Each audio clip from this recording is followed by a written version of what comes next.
Hello, everyone, and welcome to Wintercrest Park for CTN's live coverage of Town Ball. As the Coon Rapids Redbirds welcome the Hamel Hawks. Joe Young, Howie Shapiro behind home plate as Steve Schreier starts with a couple of pitches, one in and one low, and falls behind in the count to Justin Walters, 2-0. This one hacked back out of play. Yeah, these are two teams that come in both at 3-5 on the season, looking to get some consistency. But it's early, obviously. They play a long season. But Atkins, who's leading off for the Hawks, hitting .304 on the season. And now 2-2 to Dominic Atkins. Helps if I'm looking at the right side of the scorebook. That would help. 2-2 pitch spoiled against the backstop. Schreier just limited action so far here early for the Redbirds. This faced 3 batters so far. Off-speed pitch popped up in the infield. Opportunity for Jusela from first. No, he dropped it. Ouch. I wonder if he was transferring it. I think he's saying he was transferring the ball. He's arguing it, and that's not the way it will be ruled. Well, Atkins and with another new chance. life for Dominic Yeah. Atkins. Let's take a look at it and see. As he's camping underneath it.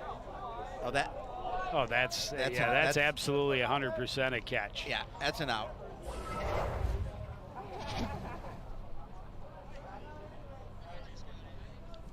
And that's the kind of thing that can stick in your craw, how you use it mentally throughout the game. Who knows? First batter of the ball game, and a little bit of intrigue early. You know, my craw got infected once.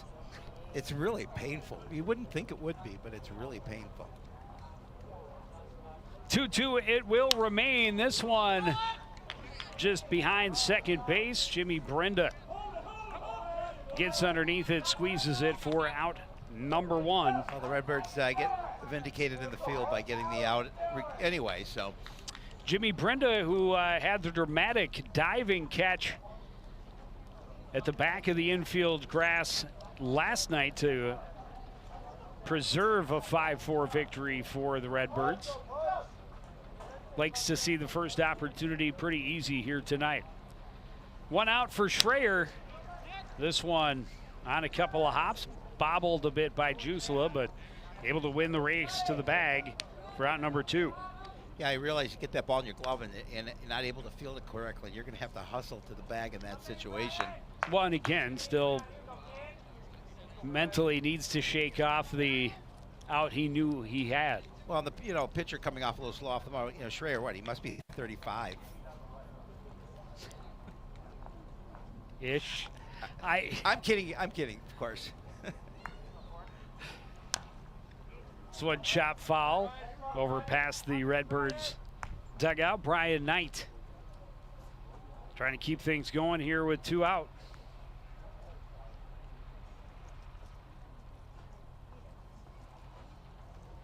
Schreier looking to finish the inning quickly after a long first at bat. Continues to attack the Hawks hitters. Out ahead in the count, 0-2 to Brian Knight. Well, Schreier is one of those players that has been playing for quite a while for the Redbirds. This one grounded on the right side. Brenda waits on it, scoops, throws to Jusela, and that is out number 3. A little bit of drama in the top of the first, but it's a clean inning, 3 up, 3 down. Redbirds' first chance at the dish after this on CTN.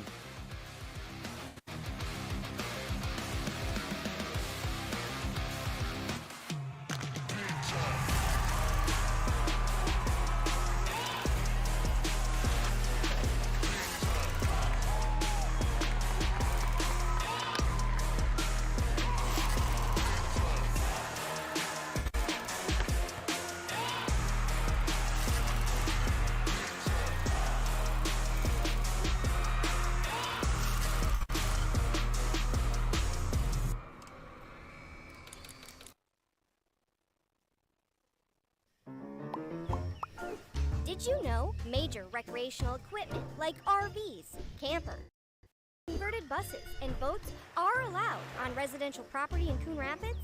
But you are limited to 2 items that must be registered and operable. And any vehicle parked at a home for more than 12 hours must not exceed a certain size. For more information on this and other city codes, log on to coonrapidsmn.gov. Back at the ballpark on a beautiful evening. Schreier able to erase the Hawks 1-2-3 in the top half of the inning. His counterpart, Cal Thorson, hoping to respond in kind here in the home half of the first.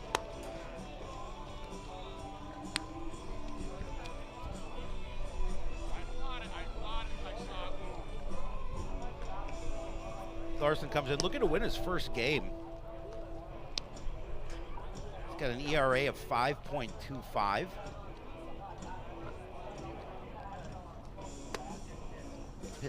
Pitched in 4 games, given up 14 hits and 7 earned runs. But he has 12 strikeouts in 12 innings so far this season for the Hawks. And there's the lineup he will face. Right fielder Justin Walters will lead things off, followed by the center fielder Tanner Stein. Scott Jusela hits 3, with Andy Brown, the designated hitter, hitting cleanup. Hayden Torgerson is playing at third base and hitting 5th. Mark Manders behind him. Jimmy Brenda, Spencer Peterson, and Aaron Yund round out the order for the home squad. Familiar last name, Yund. Where have I heard that? Walters ducks away from a pitch up and in from the long right-handed Cal Thorson. Walters hitting 250 as he steps to the plate here in the bottom half of the first.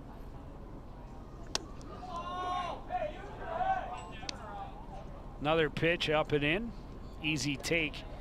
And a very quick 2-0 advantage for Justin Walters. A speed pitch misses outside, and it's 3-0. Yeah, a little early control issues for Thorson. Redbirds able to put some pressure on the Princeton squad last night, force a couple of errors, and jump out to a 5-0 lead. But had to hold on for the save. Got the save from the big left-hander Joey Lewis.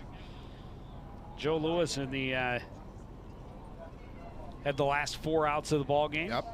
4-pitch walk for Justin Walters. Bring up Tanner Stein. First pitch swinging late on the fastball, and he's behind in the count 0-1. First pitch of the ball game, or strike of the ball game for Cal Thorson. Tanner Stein hitting 273 as he steps to the plate here. Redbirds looking to see if they can get something going early on here tonight. Leadoff runner on. Runner is going, pitch is outside. Oh, it was called a strike. Walters is in safely ahead of the throw, but it was called a strike on the outside edge, and Cal Thorson ahead in the count 0-2. Good jump from Walters, really no chance on the throw down from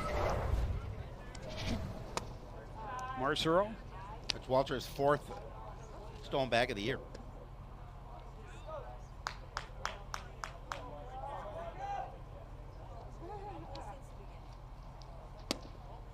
That one's outside, evens the count, 2-2. Now Thorson has to be a little more concerned with the runner in scoring position. Nobody out.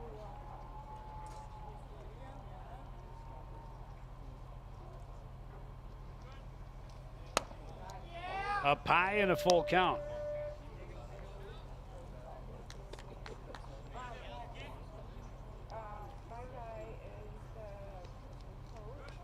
After leadoff walk and a stolen base, a full count pitch is outside.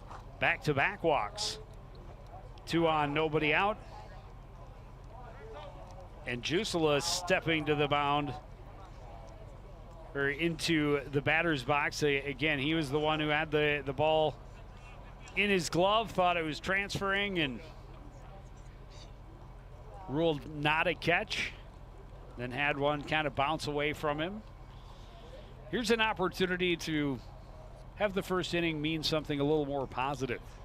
Well, and you see Cal Thorson having some discussions early on after back-to-back walks. Jusel is having a nice season at the plate, hitting .353 on the year. And he's a big boy. He is a big boy. He can put some power behind that swing as well. He's tied for second on the team in RBI. 2 on, nobody out as Jusela digs in. Shows bunt, pulls it back, pitches down and away, ball 1.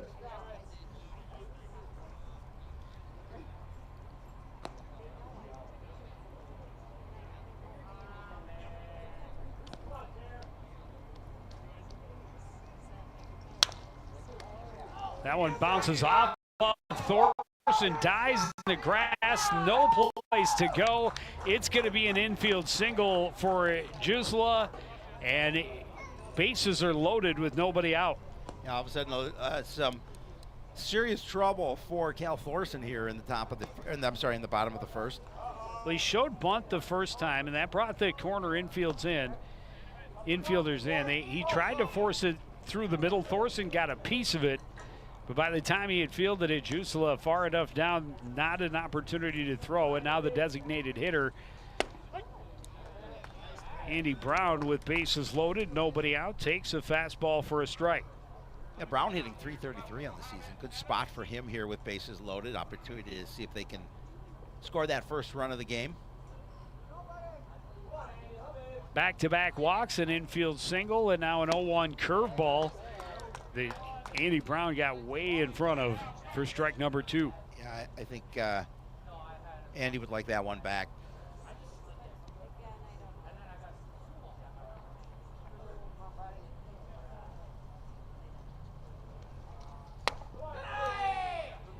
Pitch up high, Brown lays off. 1-2. Redbirds looking to have a big inning in the bottom of the first. Everybody on a base, nobody out. 1-2 pitch is called on the outside edge. For out number 1, a huge punch out for Cal Thorson. Well, Hamel certainly needed that. Thorson definitely needed it, but Hamel needs that out here with bases loaded. They want to limit any kind of damage possible. That'll bring up the third baseman, Hayden Torgerson. Torgerson hitting .200. Looks at one off the pitch, or off the plate outside.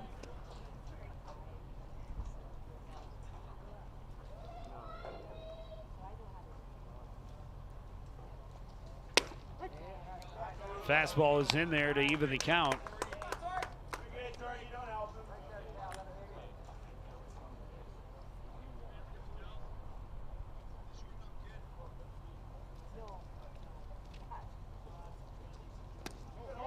Big curveball, nice stop by Marcero behind the plate. Torgerson not tempted by the movement.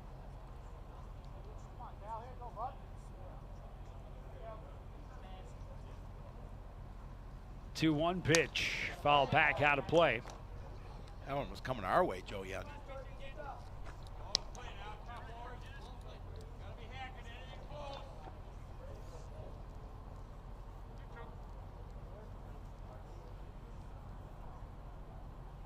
Thorson trying to get out of a jam. Back-to-back walks and an infield single. Got one strikeout, now a 2-2 count. Goes to the off-speed pitch. Curveball gets him swinging, back-to-back strikeouts. And looking to spoil the great start for the home team. Well, I'll tell you, if Thorson can get out of this inning without any runs, that would be huge. Again, just a nice pitch there for the strikeout. Now it leaves it in the hand of Mark Manders as he steps to the plate, looking for his first hit of the season. Great time to have it right here. Looks at one a little too tall.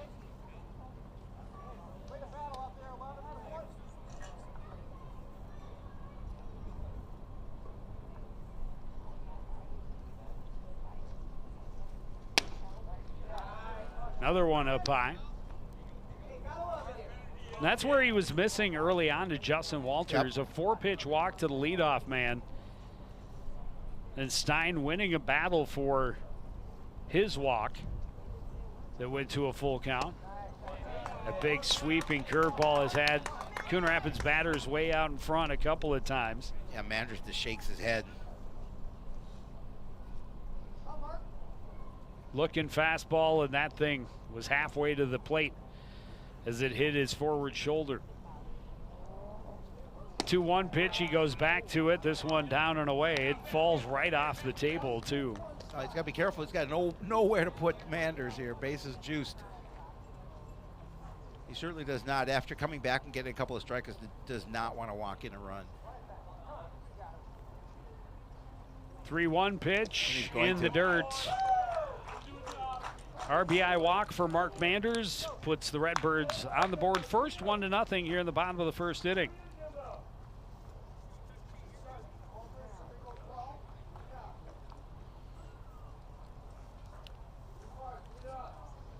That'll bring up the number 7 hitter for Coon Rapids, Jimmy Brenda.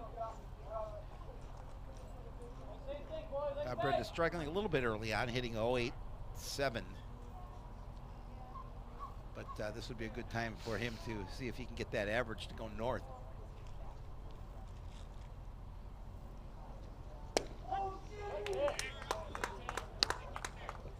Looks at a little cutter that falls in for a strike, 0-1. 3 walks and an infield single in the inning so far. 2 outs, both by strikeout for Cal Thorson. Brenda lays off a pitch that stays high, and the count is even at 1-1.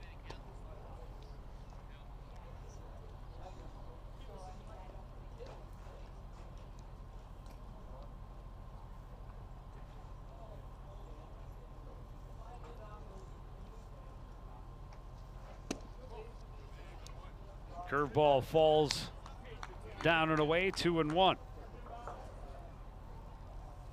Yeah, it's been a long inning for Cal Thorson here.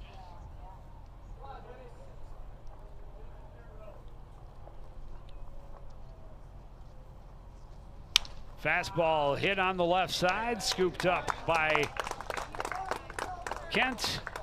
Takes it over to the bag, and that is out number 3. Bases left loaded, only 1 across. 3 runs, 1 walk, or 3 walks, 1 hit in the inning. A 1-0 lead for the Redbirds.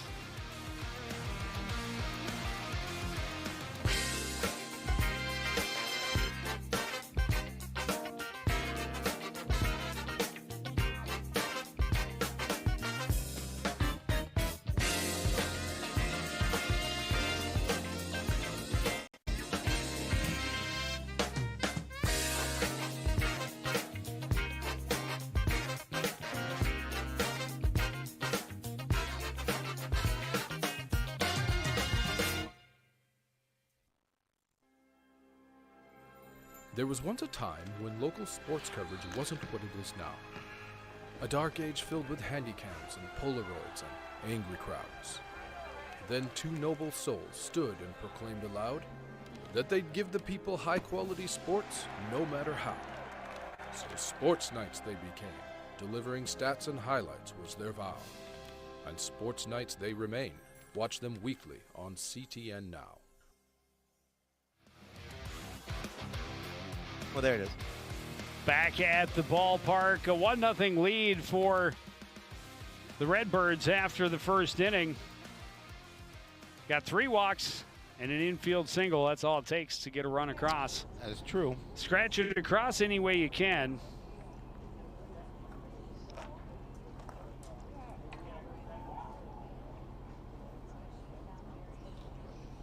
.30 pitches in that half inning for Cal Thorson. Schreier back on the bump. And attacking these Hawks hitters again. He got him 1, 2, 3 in the first. Americo Scolatti leads off. And Schrader quickly jumps ahead in the count, 0-2. Scolatti hitting .091 on the season. This one rolled to the left side, backhanded deep in the lane by Manders. A good effort across, and Jusela a good stretch, but Scolatti able to beat it out for a leadoff single. Yeah, it was so deep in the hole. That was really tough for Manders to get a solid throw over to the bag. You know, the Hawks have 50 hits on the season coming into tonight. 43 of those hits, Joe, are all singles. Only 7 extra bases, and all those extra base hits are doubles. Not a left fielder, Jack Lewin. First pitch hit deep to the right side. This one is going to hop the fence. Great job getting there quickly by Walters and getting it back in, but a resounding double has runners at second and third with nobody out in the top of the second inning in just 3 pitches. On Llewellyn had come to the plate hitting .071. That was a nice job. He gave that ball a ride to the deepest part of right center field, and as you mentioned, just hops it to the fence.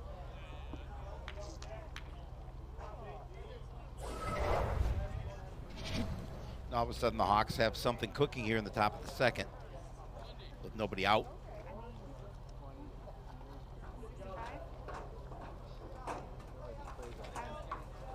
A great position for the shortstop, Dylan Kent, to step in. And Kent's having a nice season at the plate, hitting .300.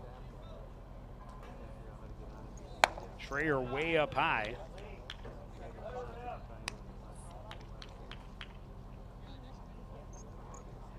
You can't climb the ladder too much further with this catcher. No, you would know. He does have some hops. That one skips in the dirt and is going to go to the backstop. Both runners are going to advance on the wild pitch. That's going to tie it up. And again, there's a lot of real estate between home plate and the back of the fence here at Wintercrest. That's just a pitch that got away from him.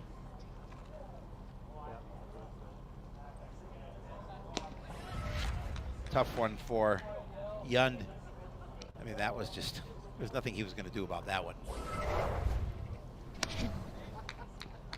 Fastball misses high, and it's 3-0 to Dylan Kent, with Lewin now over at third, representing the go-ahead run. Get me over. Changeup in for a strike, 3-1. Schrader pitching fast. Will excuse me swing back up the middle, fielded by Torgerson, to throw in the dirt. That's going to get past Jusela at first. The run scores easily. And over to second is Kent in scoring position. Now still nobody out in the inning. I mean, just look at the Redbirds in their bottom half of the first with bases loaded, nobody out, just able to put one run across in that inning. All of a sudden, the Hawks come back, put a couple on. They've got a runner in scoring position and nobody out.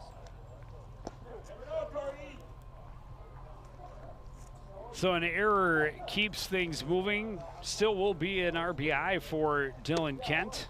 That was scoring regardless of the outcome of the throw to first.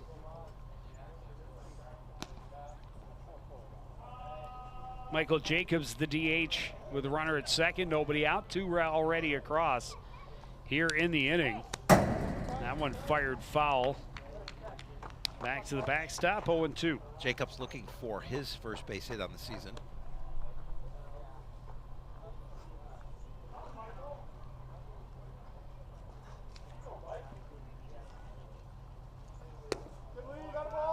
Pitch low, 1-2. We talked about Schreier, his longevity on the team. He's the old man on this squad. 12 seasons with the Redbirds. Well, we were talking about it before. Aaron Lindstrom hung him up a couple years ago. He did. Zach Sather until just last year playing at third base with the Redbirds. Aaron, who's will always be considered the clubhouse leader to me. This one hits into left field. Bad read on it by Peterson. Started coming in, ends up over his head. And that will be an RBI double to make it a 3-0 lead. Still nobody out in the inning. Yeah, he didn't give that ball a ride, but you're right. Peterson didn't judge that one the way he should have. Came in and realized it was going over his head. And then he all of a sudden had to try and retreat, but there was no way he was going to catch that ball. All of a sudden now it's 3-1 in favor of Hamel. Nobody out, runner at second. This one fouled back out of play. Jaden Mercero, the catcher, trying to keep this rally going. After a 1-2-3 first, Schreier and the Redbirds just needed out. This one, short center field, coming in to make the catch. And that will be a double play as Jacobs slipped trying to get back to the bag, and that is a big positive for the Redbirds. A good job by Stein getting that ball in, realizing that he did slip and they had an opportunity to get him at the bag, and they certainly did. And a big 2 outs for the Redbirds because they needed it.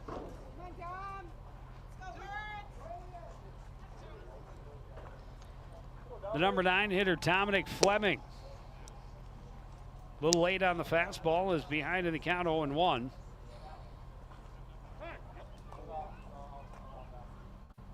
Plenty of ball game left to be played. Just the second inning of a 9-inning ball game. For our many fans used to the high school, the 7 innings rules.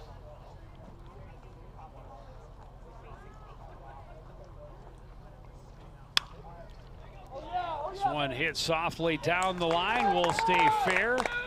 Turning and going to stay is Fleming. A little bloop single gets the Hawks back to the top of the order. 4th hit of the inning for the visitors. Yeah, I was just going to say 4th hit of the inning. They're doing a nice job of getting things going. I would almost argue that Dylan Kent's was an infield hit, because I don't know that if Torgerson doesn't throw, even if he makes a great throw, I don't know that he gets him. This one hit on the ground to Torgerson, takes his time. The throw across is there for out number 3. And we go to the bottom of the second. Hamel Hawks now a 3-1 lead over the Redbirds on CTN. Want to know the who, what, when, and where of Coon Rapids? Then follow CTN on social media. It's that simple. Whether it's Facebook, Twitter, or Instagram, keep up with local news, sports, and events. And the people who make our community such a great place to live. So give us a follow, like, share, or subscribe, and always be the first to know what's up in Coon Rapids. That's CTN, helping you stay connected.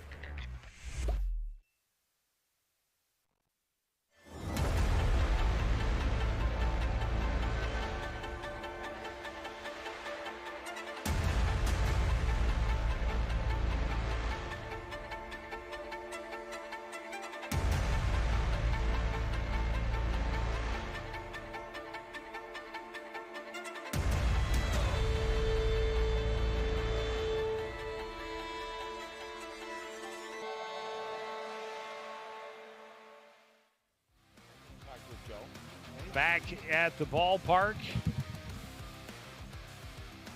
Redbirds jump to the 1-0 lead in the home half of the first, but then give up 3 in the top of the second. And now looking to dig themselves out of a little hole. 4 hits and an error in the inning. Just to finish my thought was, even if Torgerson made a good throw, I don't know that he gets Kent at first. And then Kent would have there still would have been an error that put Kent at second base, but easily, in my book, could have been a 5-hit inning 3 runs on the board.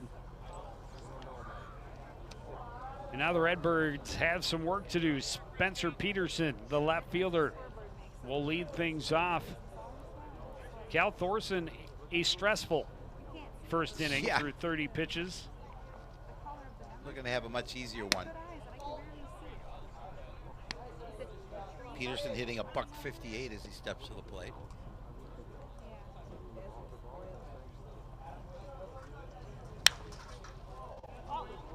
This one up and will get out of play.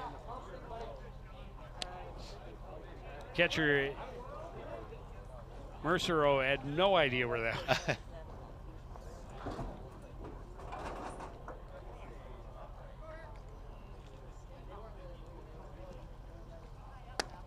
One and one, and that one doesn't drop the way Thorson was hoping. Stays high. It's 2-1.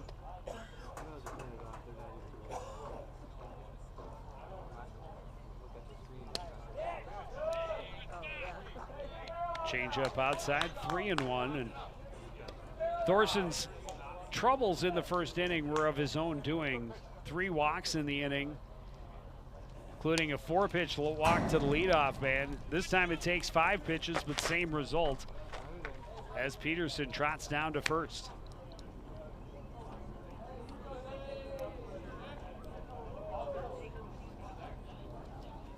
That'll bring up the catcher, one Mr. Aaron Yund. Is that a relative? He may possess the best mustache in the league. Oh yeah, he definitely has the best mustache in the league. First pitch is on the inside edge. Look at that. Neil said, what about Howie? So I'm not in the league. You're not. So I think his beats yours, though, actually. I'm a little biased. You are a Runner little is biased. going. Pitch is called a strike. Throw is not in time as Peterson gets into scoring position. Young quickly behind in the count 0-2. He has a very fine mustache, though. But we're not here to talk about mustaches. We're here to talk about beards. And base hits. And base hits. Beards and base hits. That one's inside. In limited at bats, he's had a nice season, hitting .429. Been up 7 times, has 3 hits. This one grounded weakly down the left field or the third base line. You can't really call it the left field line. Eventually, it gets to be a left field line. Yep. But that has been the story of a couple of his hits that he's told me of, and it's no shame in beating out infield singles. No. Ichiro became a Hall of Famer by beating out infield singles. Well, and your son has some pretty good wheels. Trying to get the Redbirds back to the top of the order. 1-2 pitch. The runner at second, nobody out. This one hit into short center. It's going to fall for a base hit. Peterson will be held at third, but that'll put runners at the corners with nobody out. Well, nice job. That one came off the bat looking like it was going to find the green, and it certainly did.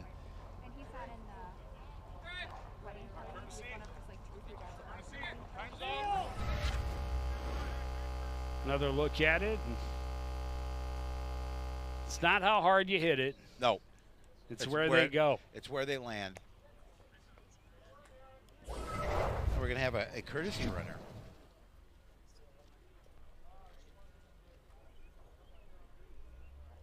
Braden Klapperick take over on the bag at first.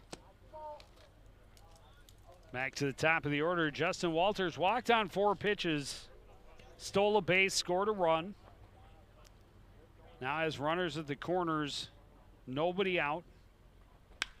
This one hits solidly toward third, and the unassisted double play by Jack Punkachar. What a snag, and then the presence of mind to tag Peterson off at third. Take another look at that. It's just a beautiful play as he's able to get it. Oh, he got to the bag first. He did. Wow. Yep.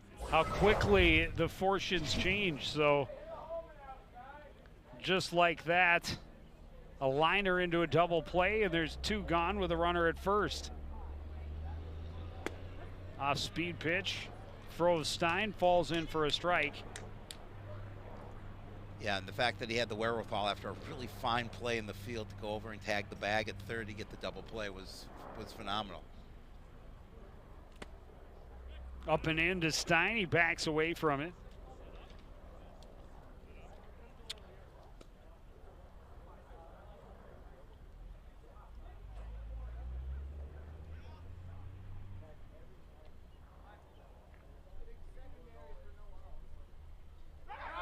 Runner is going. Stein is swinging a solid single over the head of Kent at short. But a little surprised he stopped. Lewin was in pretty good position to keep him from advancing to third.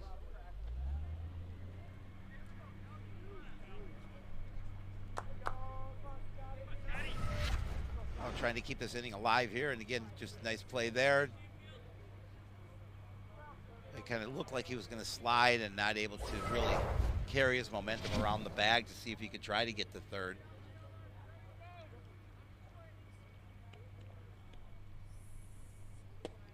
Curveball, and Jusula realized it about halfway through that swing.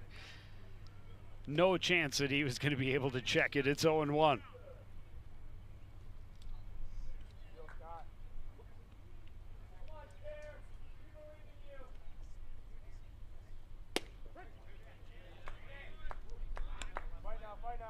Comes back with the fastball and gets himself in the driver's seat, ahead 0-2.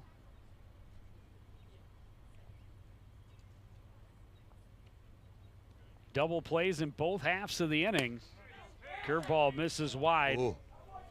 Did not miss by much. Couple of the Hawks infielders thought that was going to be a punch out. I think Thorson thought so as well. Kind of shook his head.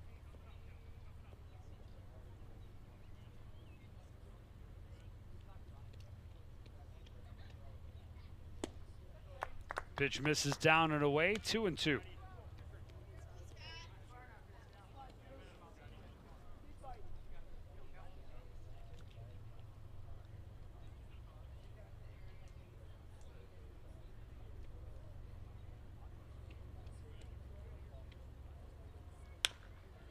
Curveball rolled to the left side, scooped up by Punkachar on the run. The throw is in the dirt, skips past Brian Knight. Everybody safe.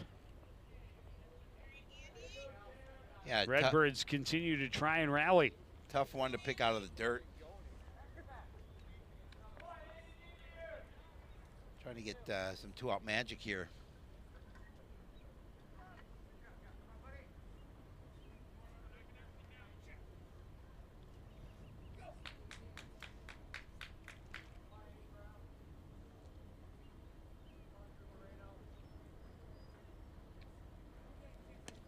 That pitch gets past the catcher. Everybody's going to move up 90 feet. It's back to a 1-run game, and the tying run is standing at third base. Just think if that phenomenal double play did not happen. Oh, and the thing about it was that ball was stung by Walters. It was. And if it's 6 inches to the left and out of the reach of Punkachar, that's down the line. One run scores there, and I mean you have one more base runner, and it's things a different progressing. Inning. But they're cashing in. They've at least got 1 run.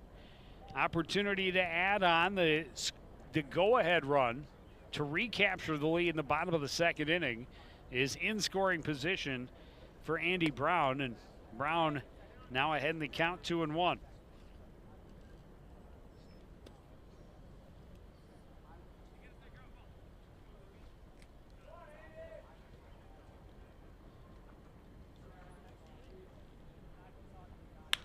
This one hit well to center, coming in and now going back.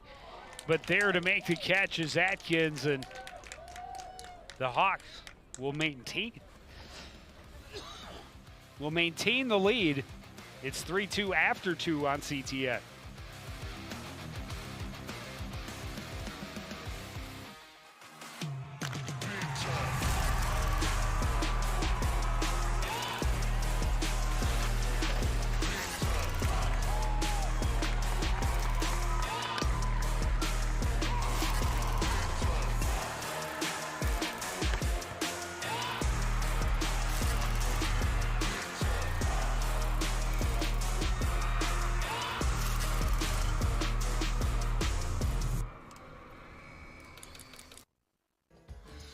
As you know, CTN's on YouTube, and we're on in a big way. We have thousands of videos online to help you stay connected to Coon Rapids on any device, at home, or on the go. And it's because of your faithful viewership that we can celebrate 10,000 subscribers to the CTN YouTube page. Thank you for your support as we continue to keep you connected.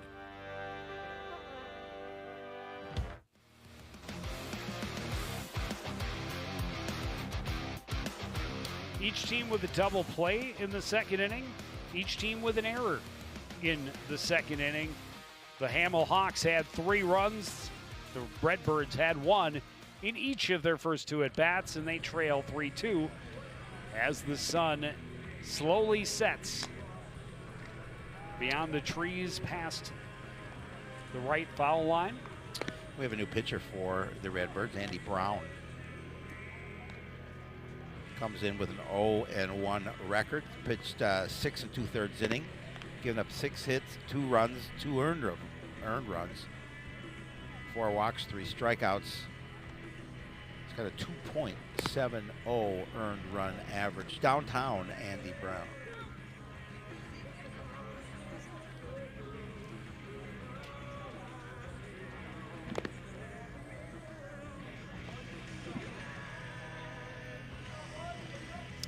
And he will face the 2-3-4 hitters. Pukachar grounded out to first base on the first pitch he saw in the first inning.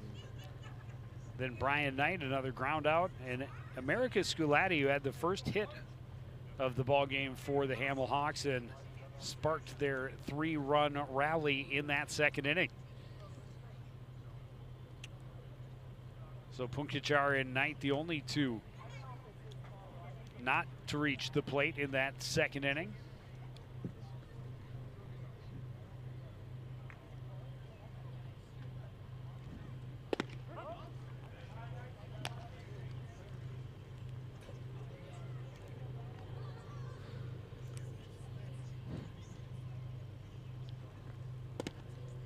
Another fastball, and Knight is late.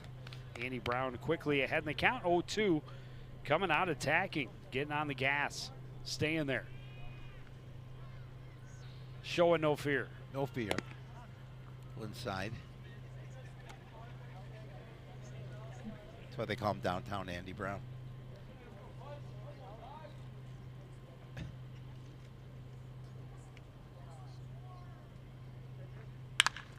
This one grounded to the right side, out of the reach of Brenda at second. A leadoff single for Pukachar. Took a big turn, and he ducks back to the base as the Redbirds got it back quickly. Stein aggressive in center field, trying to get him caught off first base.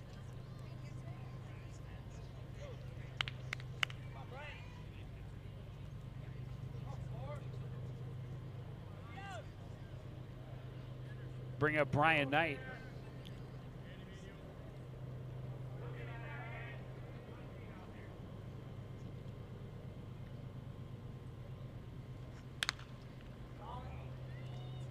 Out in front of a breaking pitch, fouls it toward the Redbird dugout.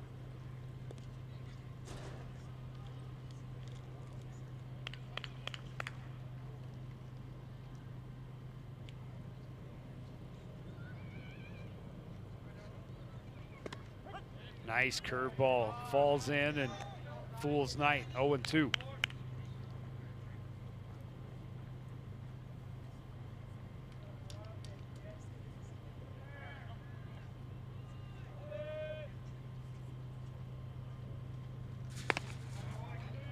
Fastball had some heat on it, but did. well high.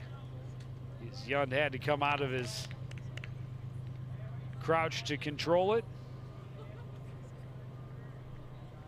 Brown's got some room to work with, still ahead in the count, 1-2. That one is too tall all the way to the backstop, and Pukachar will move over into scoring position. Nobody out. Yeah, Yun was not going to get that one. Well, and a wild pitch for each pitcher so far. He's Brown being our third pitcher of the ball game. He's equaled his peers in that stat quickly.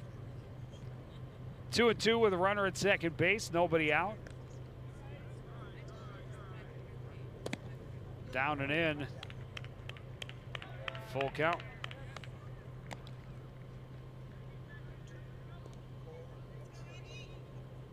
Well, the Redbirds definitely do not want to give up another big inning. Already a runner in scoring position with nobody out. And now with 2 runners on.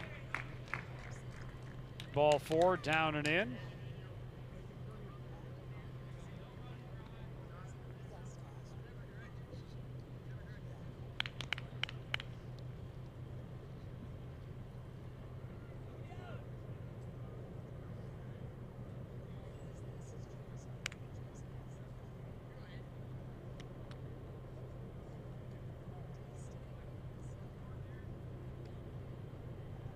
Scolatti a single and a run scored in the second inning. Comes up with 2 on, nobody out. Looks at a breaking pitch that misses wide. Yeah, he was going to try and see if he could chase him with that breaking pitch. But he was smart enough not to offer. Shows bunt, pushes it foul. Evens the count 1-1.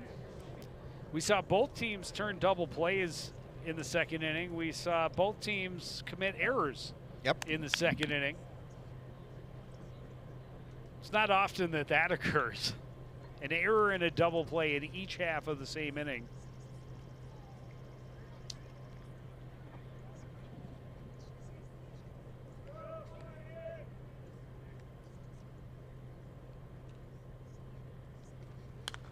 One foul back out of play. Brown gets ahead in the count 1-2. An unassisted double play, no less. Which was it was definitely impressive. It was, and a fly out to center double play, which is don't see that too often. Don't see that too often. The base runner slipped. Big cause in that, of course. But the unassisted double play was impressive. Curveball rolled to third. Torgerson only plays got, and it's not in time. Scolatti beats it out. Bases are loaded. Well, he hesitated. He looked at possibility of going over to third and get the lead runner. And by the time that he realized that he wasn't going to be able to make the play, it was too late to make that throw across the diamond. Yeah, he looked at third, and Punkachar had a good jump, and he knew he wasn't going to win that race because of how deep he was playing third base. This first pitch hit into deep right center. Stein able to get there, make the catch. Lead 2 runners are going to tag as Punkachar comes home to push that run back to, or lead back to 2 runs for Hamel. Yeah, but that ball was drilled to center field, and I thought Stein did a really nice job of making a nice play on it. I mean, that was headed for the gap.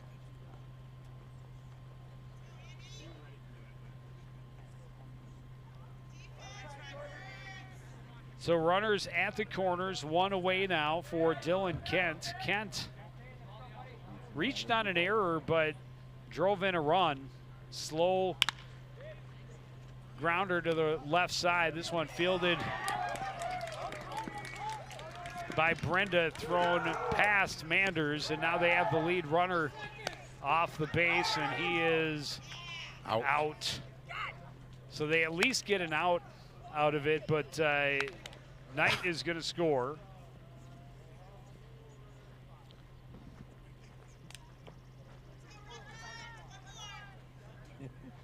Kent stays at second.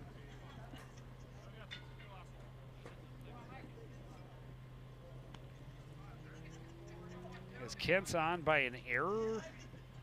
Because there's definitely an error there on the throw that was behind Manders.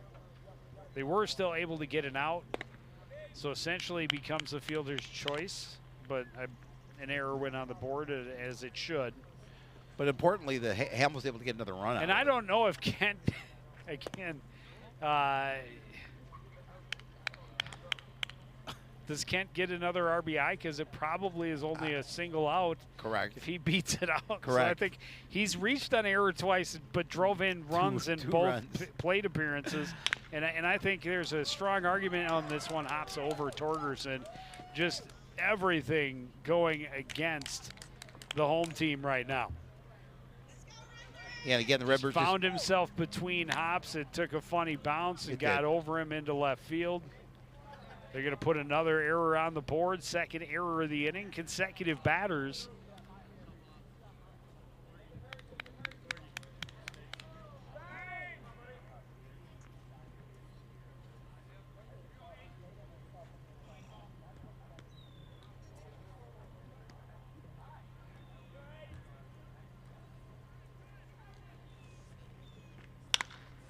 First pitch grounded hard, skips away from Brenda. He catches up with it just on the edge of the grass. Everybody's safe, and the inning continues. These last three batters have happened in 3 pitches. And 3 errors in this, another error. Are you going to call that an error as well? They are. 3 pitches, 3 errors, bases loaded. Yikes. Bizarre. That is very bizarre. That's the second one charged to Jim Brenda in the inning. Bases loaded, 2 out for Dominic Fleming. The pitch down and away. Fleming had a single in the 3-run second inning. Comes here trying to keep this rally going. This one fouling out of play. 1-1. Well, we have a courtesy runner, and it is Ian Farley over at the at first base. This one grounded to the right side. Brenda makes the play to Jusela, and they finally have out number 3. 3 consecutive errors actually don't end up hurting them other than to look bad on the scorebook. But the run had already come across.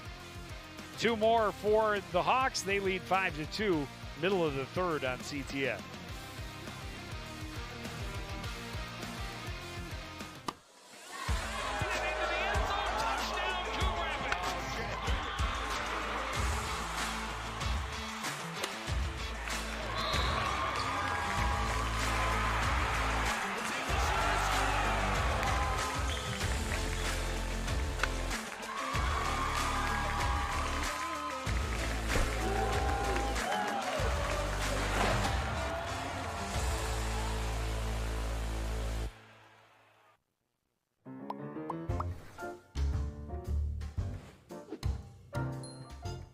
Did you know you can raise backyard chickens? But a permit is required, and there's a limit of 4 female chickens per property. No roosters or other fowl are allowed. And there are specific rules for the chicken coop and run. For more information on this and other city codes, log on to coonrapidsmn.gov.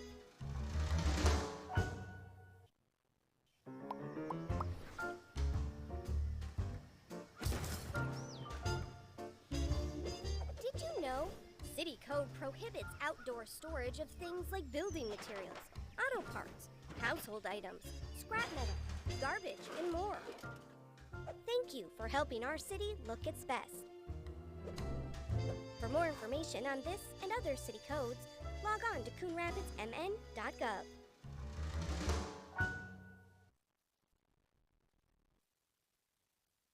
It's been an eventful start to this ball game. Yeah. 4 errors for Coon Rapids, 3 on consecutive pitches in the top half of this third inning.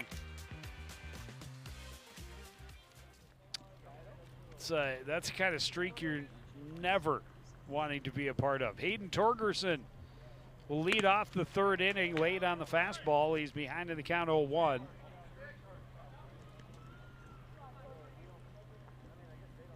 Torgerson struck out by Thorson first time through. Boy, he takes a lot off of it when he throws the off-speed Yes, he does. stuff. That one breaks outside, 1-1. We've seen the breaking pitches really buckle the Cardinals' knees, get them way out in front.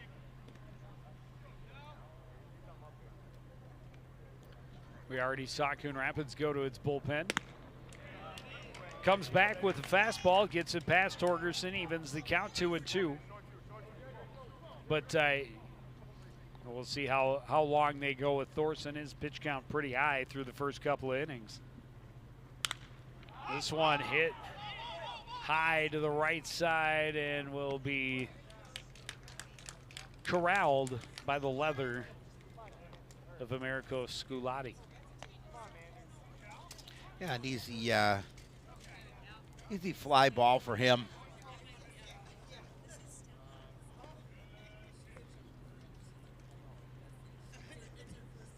It'll bring up the shortstop, Mark Manders.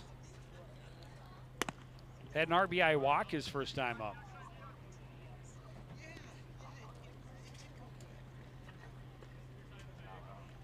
We have seen Thorson have a little more trouble finding the zone on the hitters whose strike zones might be a little lower. Right, yeah. And, you know, really in that first inning, he had a real difficult time finding that strike zone.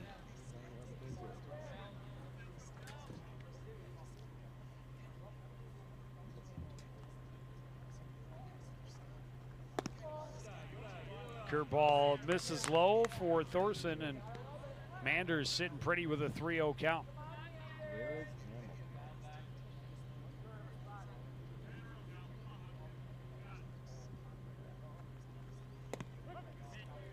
Taking all the way, a fastball at the knees. Thorson threw it right down the middle.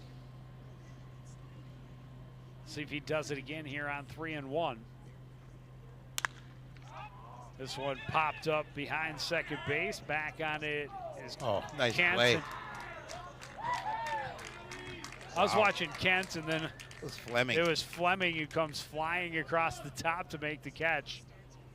Hold your breath. Everybody's okay. Yes. Yeah, the catch is made.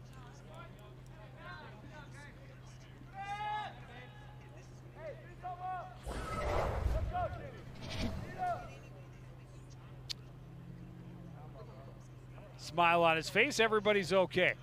That's the important thing. That is the important thing. Most of these guys got to go to work tomorrow. Exactly.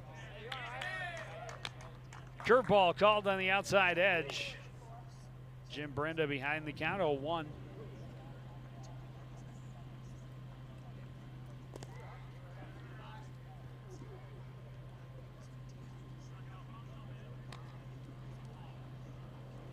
Grounded out to third base with the bases loaded in the first inning.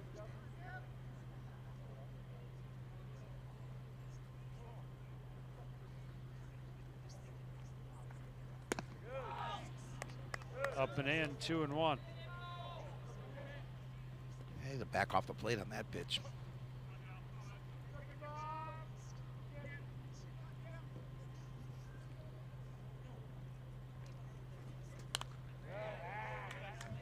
Big hack, but the ball with the opposite direction out of play, 2-2.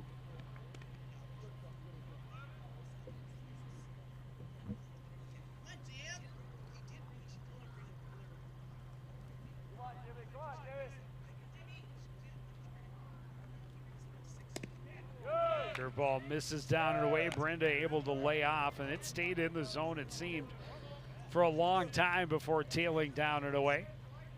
Yeah, again, patience at the plate here. Now 3-2 count on him with 2 away. Thorson trying for his first 1-2-3 inning of the night, and he has it with a swinging strike 3. Redbirds go in order. They trail the Hamel Hawks 5-2 after 3 on CTN.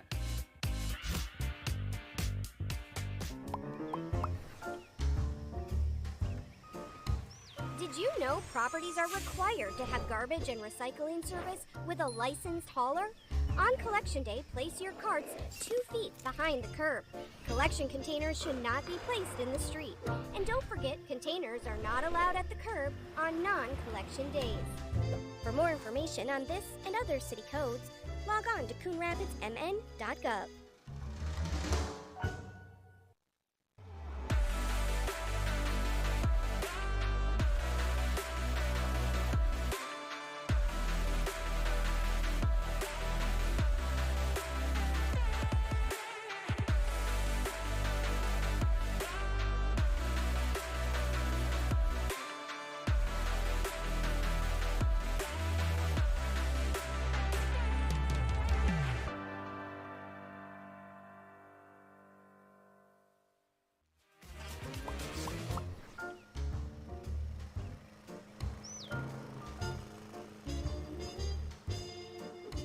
Did you know Coon Rapids has a city code regulating the height of your grass?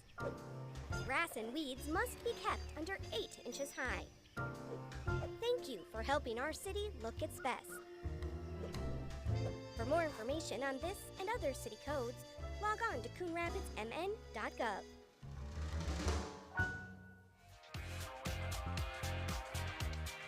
Hamel with 3 in the second, 2 more in the third.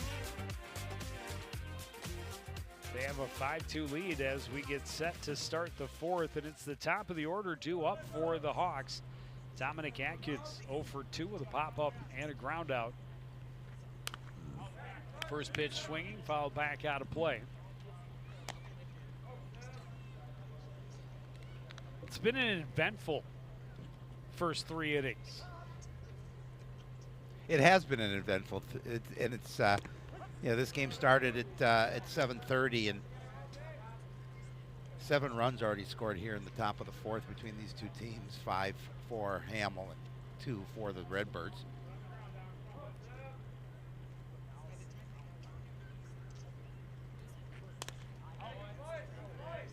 Atkins went down after that one, protecting the plate behind in the count 0-2. Brown faced 8 batters in his first inning of relief, but he only threw 20 pitches. There was a string of 4 pitches to batters from Jack Lewin, the number 5 hitter, through Mercero, the number 8 hitter. All had 1 pitch at bats. Lewin, the sacrifice to fly to center. Right. And then the next 3 all reaching on error. Yond with an opportunity right near the fence, and he is not going to be able to track that one down. That's a tough play right up against the fence, right in front of us.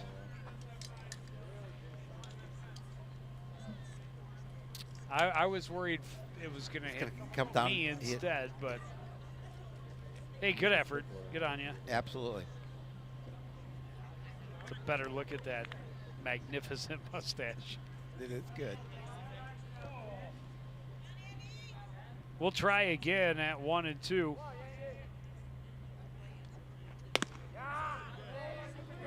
Atkins able to check his swing. Yeah, he just held up. Fastball up high, just missing the zone at the shoulders. He spoiled a couple of pitches foul and now has a full count. Awaiting the 8th offering of the inning from Andy Brown.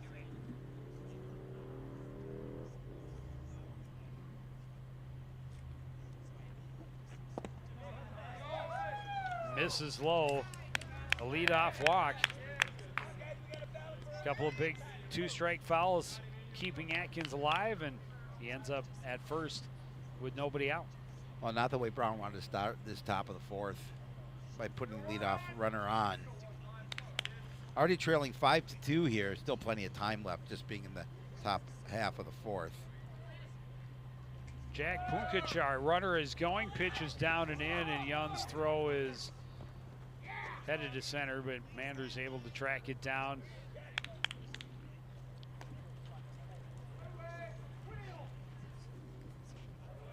It's a tough spot to try and throw from, and I don't know if it just slipped out of his hand, but that's certainly not what he wanted that throw to look like. Planned. I mean, but the results didn't change. No. Stolen base for Atkins puts him in scoring position. It's a 1-0 count to Punkachar, who's 1 for 2, singled and scored in the 3rd inning.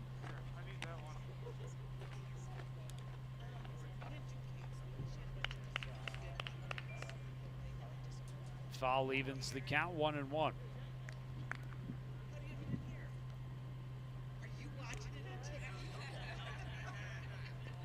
Down in the dirt. Punkachar had to skip out of the way. It goes to the backstop. Another wild pitch. Atkins stands at third base. Still nobody out in the inning. 2-1 now to Jack Punkachar. Yeah, and again, danger for the Redbirds of falling behind by a greater margin here.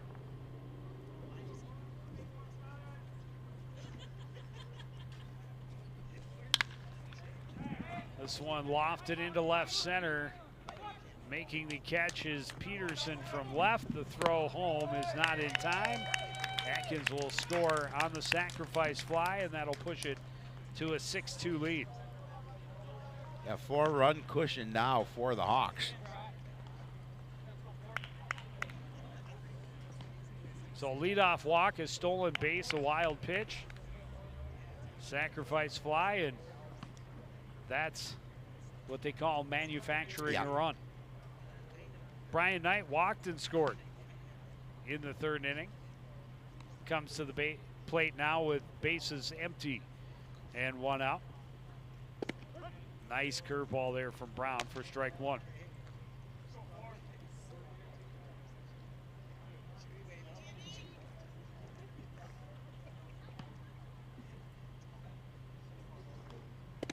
Oh, nice Another pitch. spinner that freezes Knight up top. 0-2.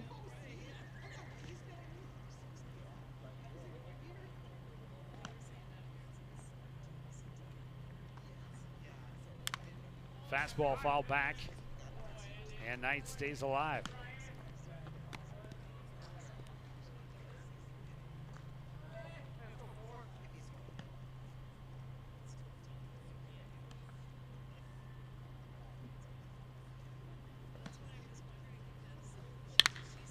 This one hit to center. Stein ranging to his right will make the catch for out number 2.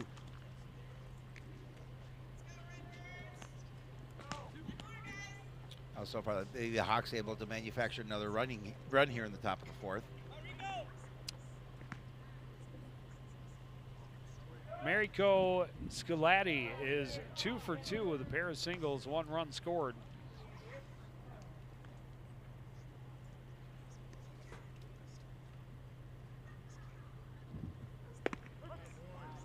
There's no wind here tonight. Flag is standing still. Beautiful night.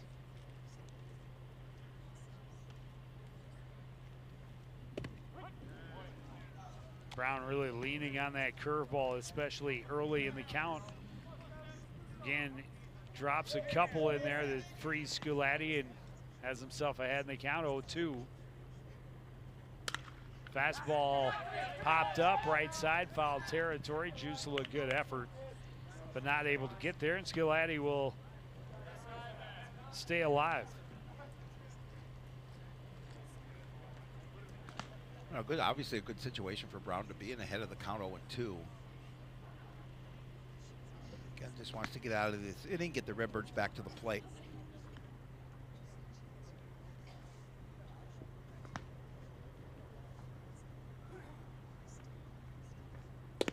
Curveball got him swinging. That's out number 3, but another run across. No hits, nobody left. 6-2 lead for the Hamel Hawks midway through the 4th. You're watching Town Ball on CTN.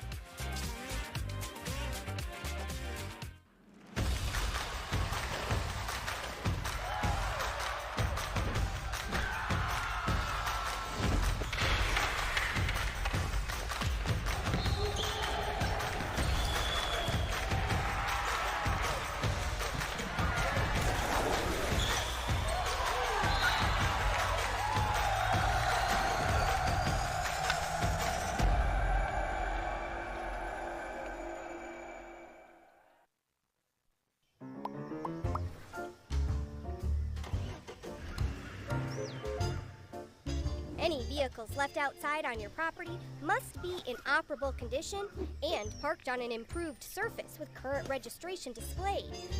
And repairing or dismantling vehicles outside is a violation of city code. For more information on this and other city codes, log on to coonrapidsmn.gov.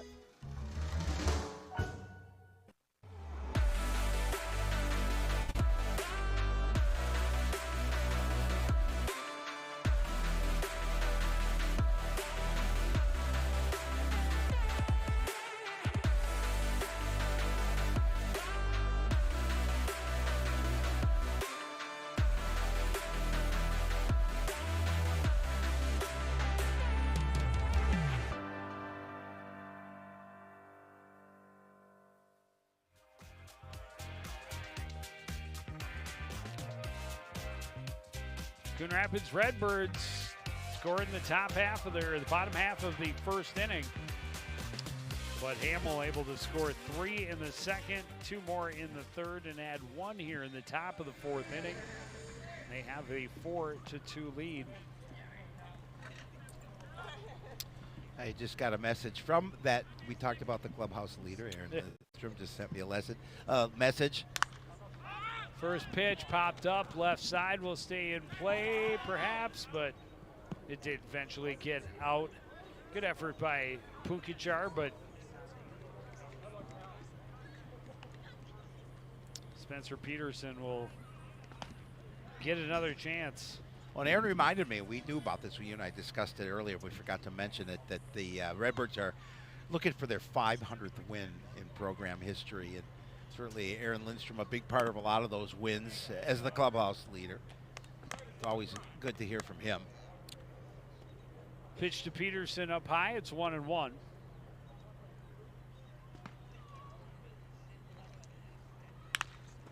Curveball hit well down the left field line, but hooking foul. Had home run distance. Oh, he gave it a ride. See the sigh of relief from Spencer Peterson, who gave a good effort running all the way over there, but that one was well beyond the fence, unfortunately. You could tell from pretty early on it was going to hook foul. And so now a 1-2 count.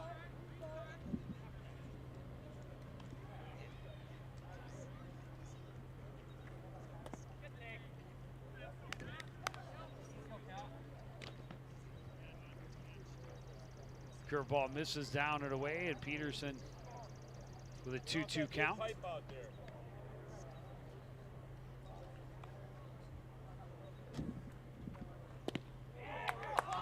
Lays off of that curveball. He nearly went. It was didn't miss by pretty much. good, but it fell out of the zone, and Peterson able to check his swing.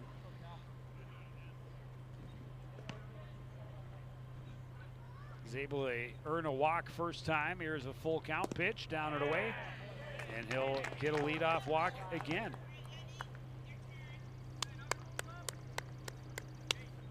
Hello, boy.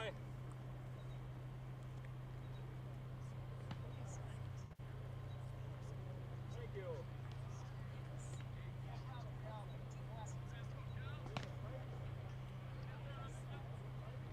And so Yund will dig in. He was 1 for 1 at a single into center. Runner is going, pitch is inside. Peterson has his second stolen base of the ball game. Yeah, Yund able to push his average back up to 500. It was a great jump off the ball. Yeah, I think he went first pitch last time too. And unfortunately, he was caught off at third base in that second inning on the line drive to third that turned into a L5, U5 double play, the unassisted double play. And Yund tempted again by the curveball, but it ends up in his shoelaces, and he keeps the bat on his shoulder, gets ahead in the count 2-0.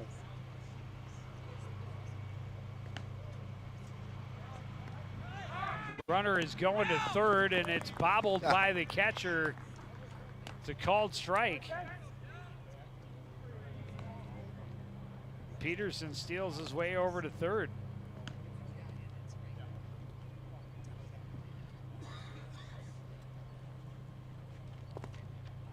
Fastball is down low, 3-1. Oh, good job holding off that one.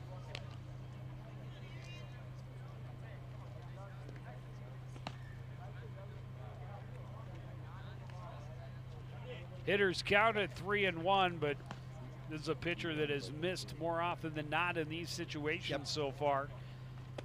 And he does again, a pitch, called a strike. That looked a little high.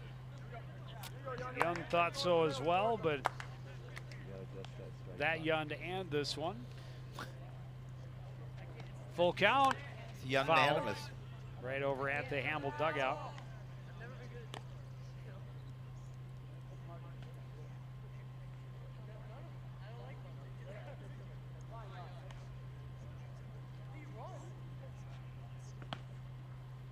Thorson throws the curveball. This time he misses low. It's ball 4. And Yund will make his way down the line to first. And he will be replaced with a courtesy runner.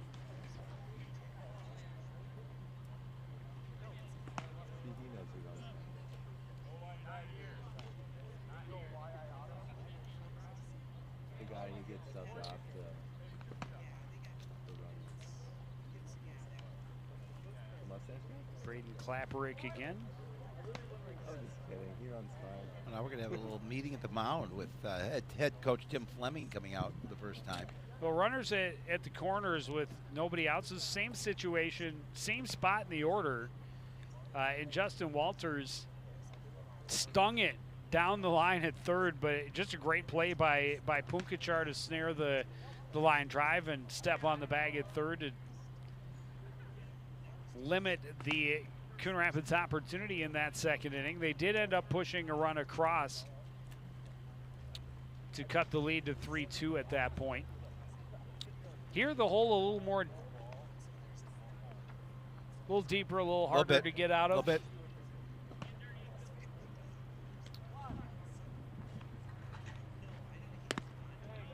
Curveball stays high.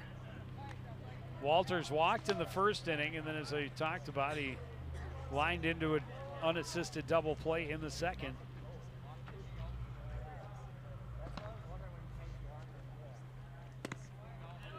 Big swing and a miss. Underneath that one, and it's 1-1.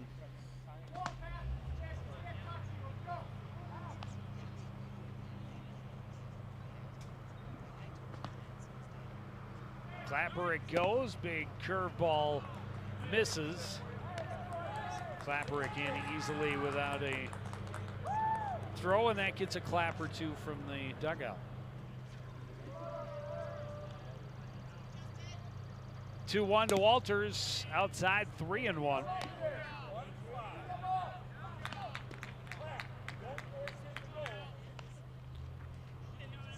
Thorson's in danger of loading the bases here at 3-1.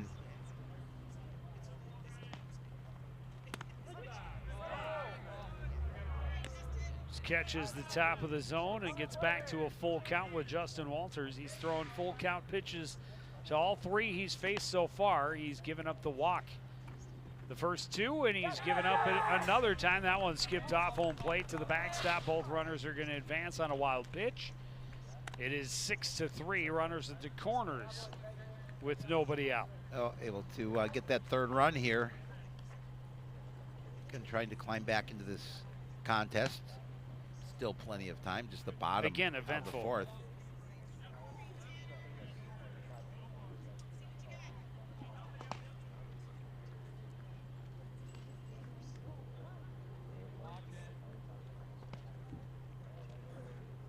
And now Tanner Stein hacks at the first thing he sees, fouls it back out of play. Walked in the first, singled in the second. He's been left stranded at third base both times tonight.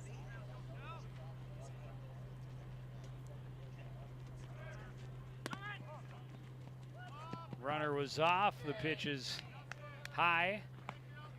Walters in at second without a throw. And I think in situation you get a base hit, you can kind of push it to the gap. All of a sudden it's a one-run game. He hit it over the fence, and it's a no-run game. That's true too.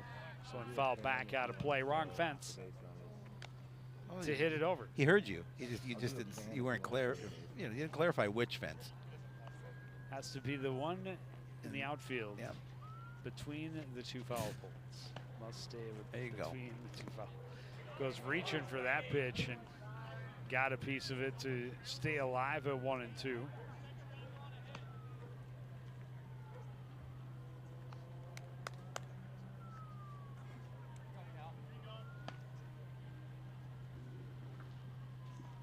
Mercero taking an extra second to stretch out the legs, and the knees don't bend quite as well or as easily as we advance in age.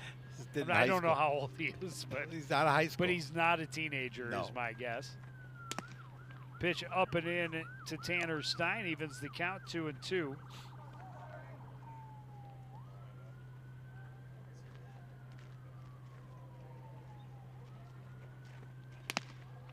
Now 3-2. Right now, win the battle. One already across, 2 more in scoring position. Nobody out here in the 4th inning for the home team Redbirds.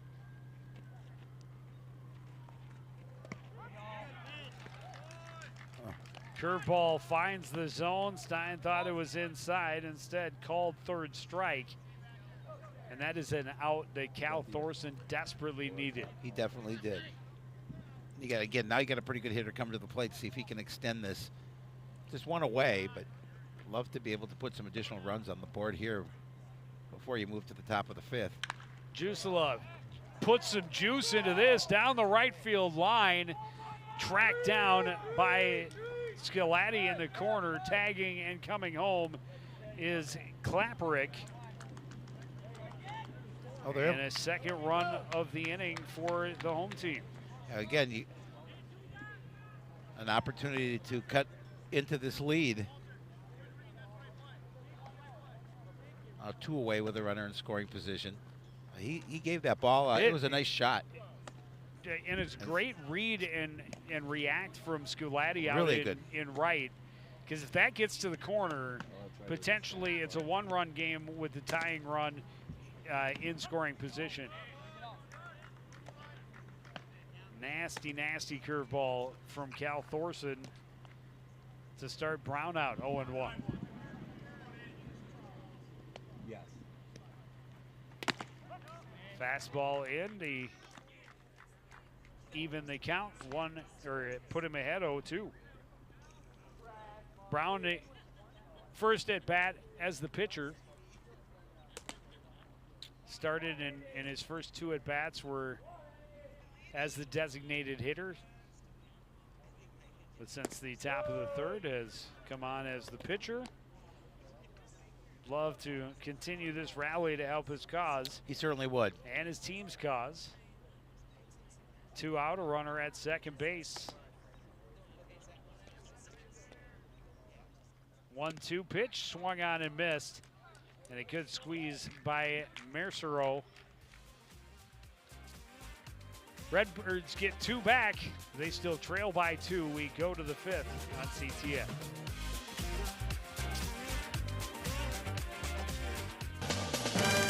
In 1998, CTN debuted one of the greatest broadcast trios ever assembled. Jerry the Coach Grant joined Howie and Joe to create a hockey announcing trifecta. But after a wildly successful 10-year run, Jerry, the darling of the team, suddenly went missing. Letters of concern and support poured in from the hockey community as a massive manhunt was launched. After almost 2 days with no sightings, the search was finally called off. Fans say the coach always had a knack for technical insights that they so loved. But now, a new chapter begins in the legend of Jerry Grant. He's back, and in the broadcast booth of CTN all season long.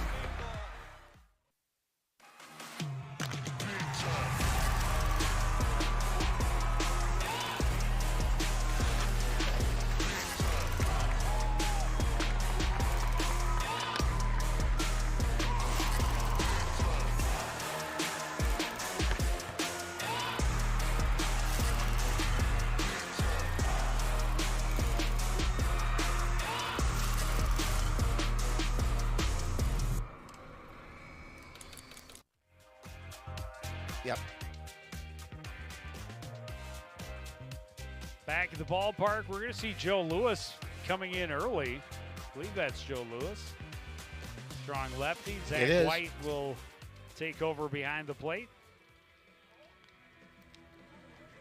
Checking for other. We've got a new first baseman. Jake Paulson. Jake Paulson at first. Torgerson still at 3rd.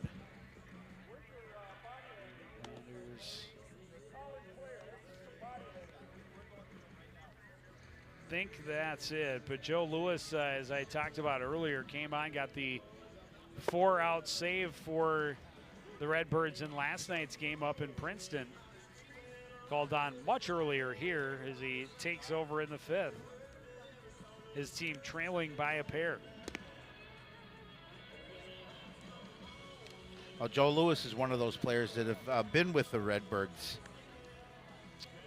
It's his 7th season with Coon Rapids Redbirds, and one of the veterans on this squad. Jack Lewin doubled and scored in the 2nd, had a sacrifice fly in the 3rd. Leading off here in the 4th, first to face Joe Lewis. Can't catch up with the fastball 0-1. Of course, Jake Paulson, his 10th season.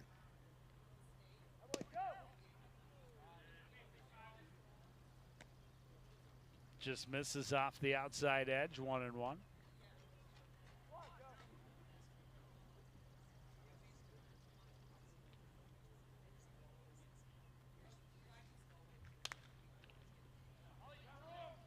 Popped up an opportunity for Paulson, and he's able to cash in for out number 1. Again, a lot of room here in foul territory. Down both lines and certainly behind home plate.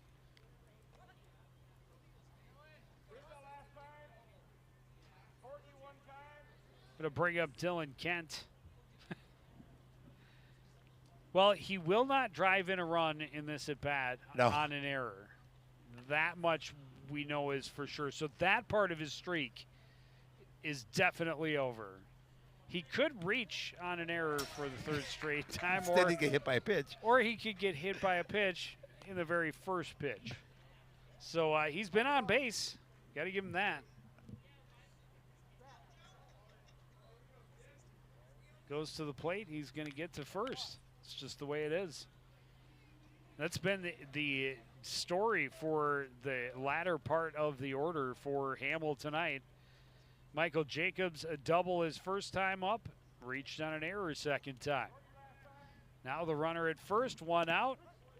Fastball on the outside edge. And Lewis ahead in the count 0-1.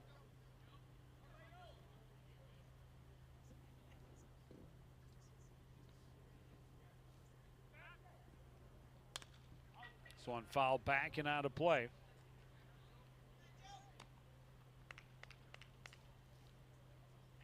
Lewis coming out aggressive. Obviously the hit by pitch was not part of the plan, but able to get a pretty quick out on Lewin. And just stays on the gas to get the 3-pitch strikeout against Michael Jacobs. Well, Lewis, the most innings thrown on this squad at 13 2/3. His ERA's up a little, 5.27, 1-2 record. Mercero hit a fly ball to center field that turned into a double play and then reached on an error. Looks at a pitch off the outside edge. 0-1.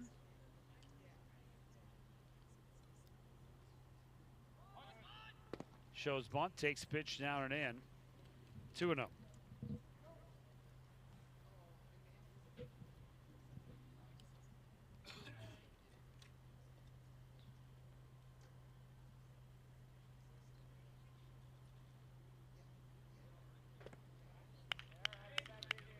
Three and 0.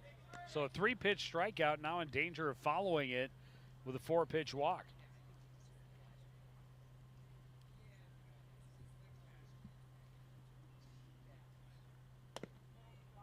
He'll do it. And that's exactly what happened. 2 on with 2 out. Well, his 6th free pass in 13 2/3 innings.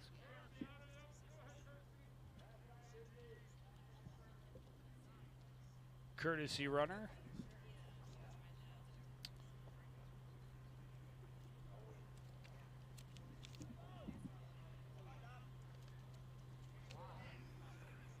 It's not on there. Is it on the other one? I don't think so. Oh no, we looked at this before. Ian Farley. I have 4 rosters for them. I'm just assuming. I hope it's correct. So long as he's not Xavier Bonifacius. Bonifacius, yeah. Or Buckshot Jones. Buckshot Jones. Dominic Fleming fouls it in off the hands, out of play.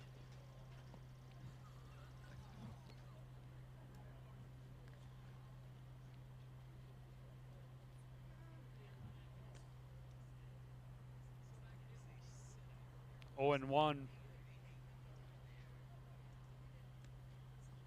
2 on, 2 out. Lewis taking his time. And now time called by Fleming.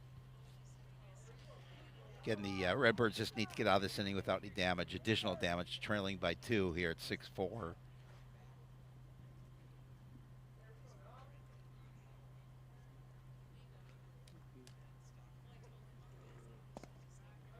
Fastball misses low. 1-1 to Fleming.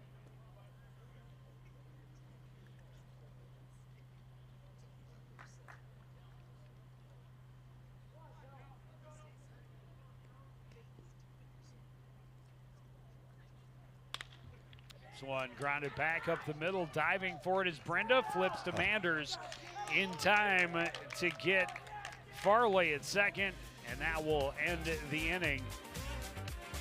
No runs, no hits, 2 left. Still 6-4 Hamel going to the bottom of the 5th. Did you know major recreational equipment like RVs, campers, converted buses, and boats are allowed on residential property in Coon Rapids? But you are limited to 2 items that must be registered and operable. And any vehicle parked at a home for more than 12 hours must not exceed a certain size. For more information on this and other city codes, log on to coonrapidsmn.gov.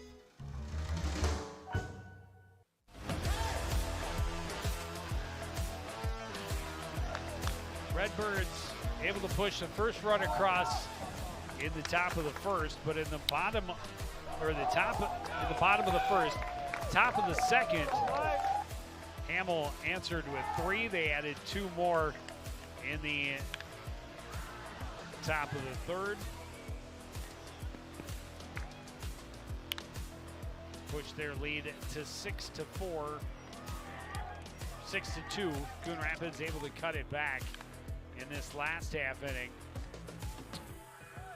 Bring in a couple of runs.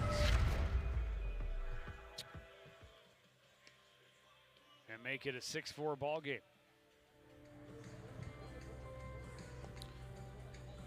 Cal Thorson continues to toe the rubber. He's thrown over 100 through 5 innings. Yeah, I mean, he's pitched fairly decently. He's had some inconsistencies, but still out there.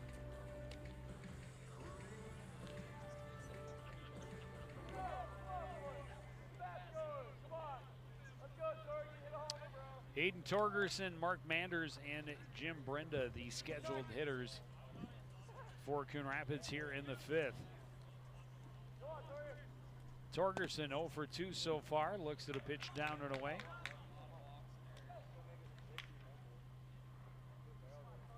Rebers just trying to chip away at this. Slash down the right field line. It is going to be a fair ball into the corner. Torgerson turns, heads to second. He's in easily with a leadoff double. Good way to lead off this this inning for the Redbirds.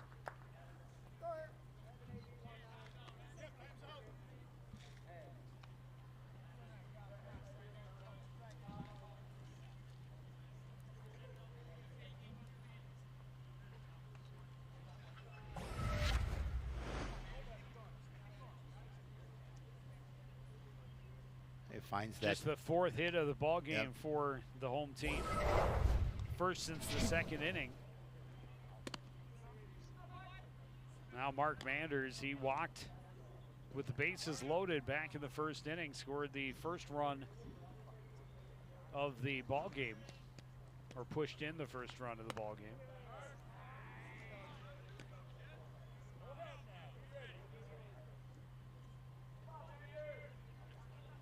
Now the runner at second base.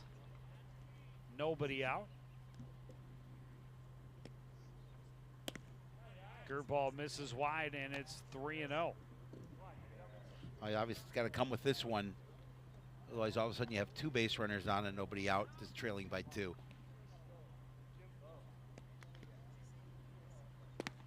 Down and in, a ball 4.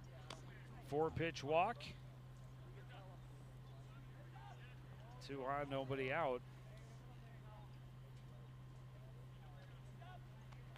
Coon Rapids able to do that in 4 of the first 5 innings so far. Get 2 on with nobody out.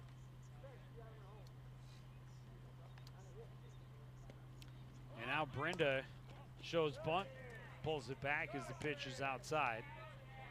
Brenda 0 for 2.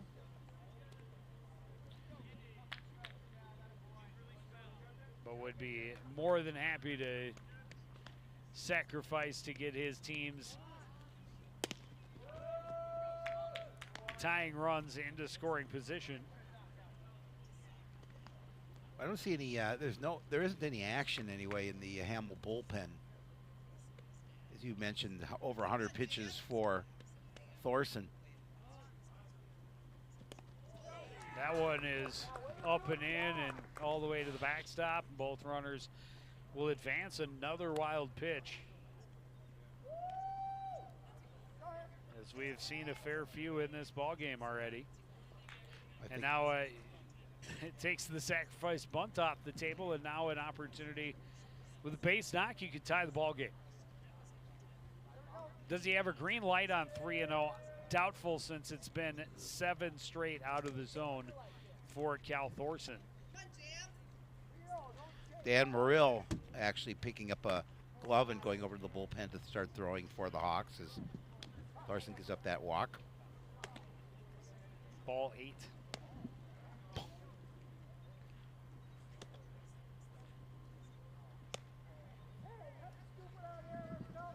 And they're going to take a little time to talk to Thorson.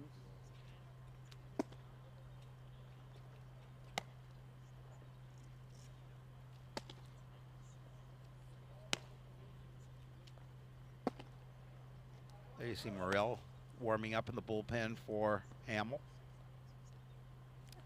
8 straight that have missed the zone after giving up the double down the line to Hayden Torgerson leading off the inning.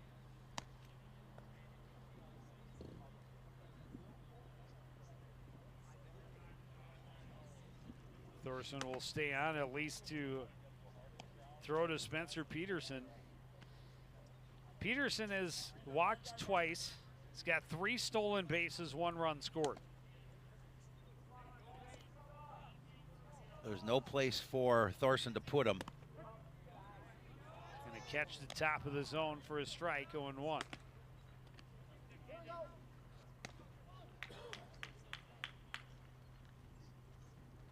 Curveball swung on and missed. Well, this is exactly what Thorson needed. A couple of quick strikes with bases loaded and nobody out. Looking for that first out of the inning. Got it. He's going to get it high heat. Got Peterson swinging for out number 1. And now it'll be Zach White's first at bat. Comes to the plate with the bases loaded, 1 away. Well, Morrill is done throwing in the bullpen. Let's see how long they leave. Maybe they'll leave Thorson to finish the inning. That one's going to get away, but not far enough. Good scramble by Mercero to recover and keep the run from coming home. White hitting 143 as he steps to the plate. Looking to work on that average.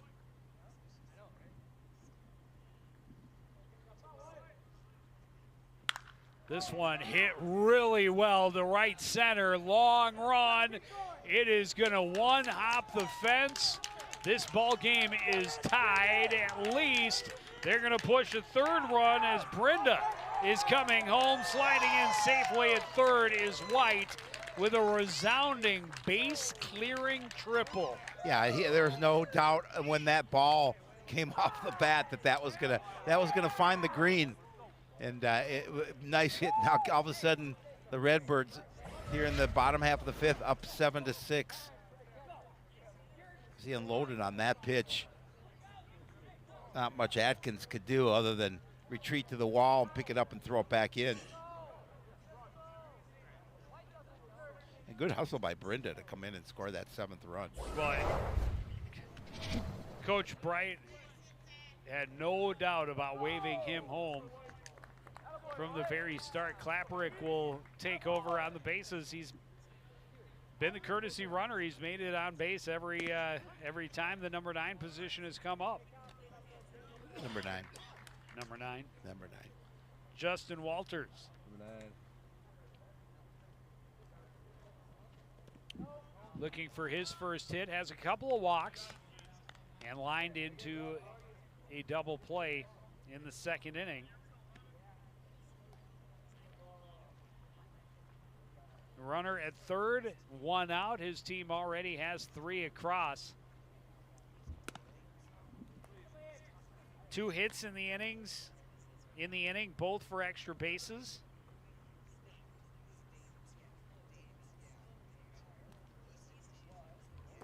Curveball, and that's going to skip away, go all the way towards the Coon Rapids bullpen, and that is going to let Klapperick score from 3rd.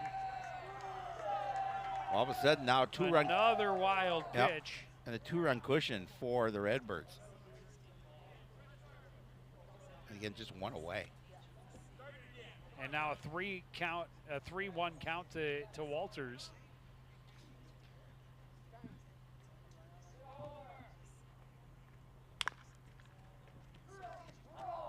Fouled and knocked down by the bare hand of You got a piece of it. Coach Bright.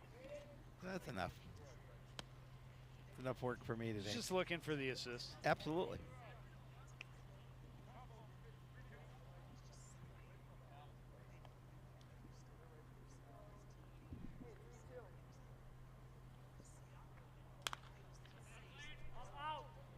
Foul and out of play, and Walters staying alive.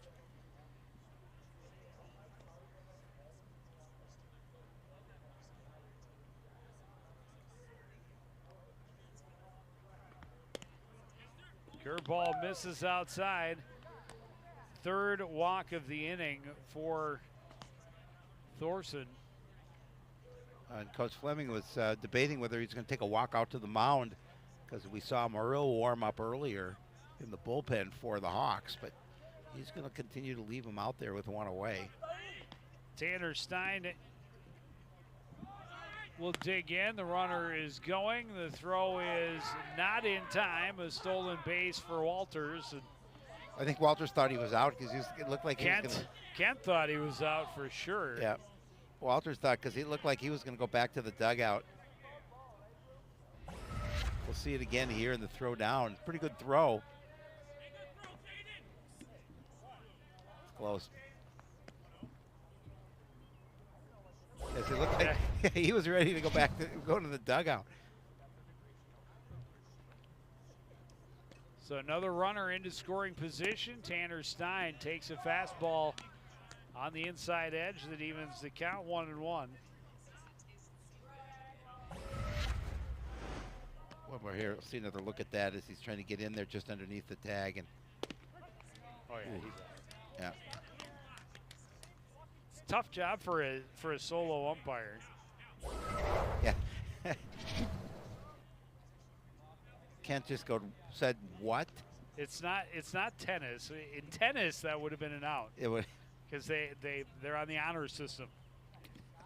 When they play I didn't know they're out. Well, there are outs, and the ball could be out. Correct. But how many outs in tennis? A lot.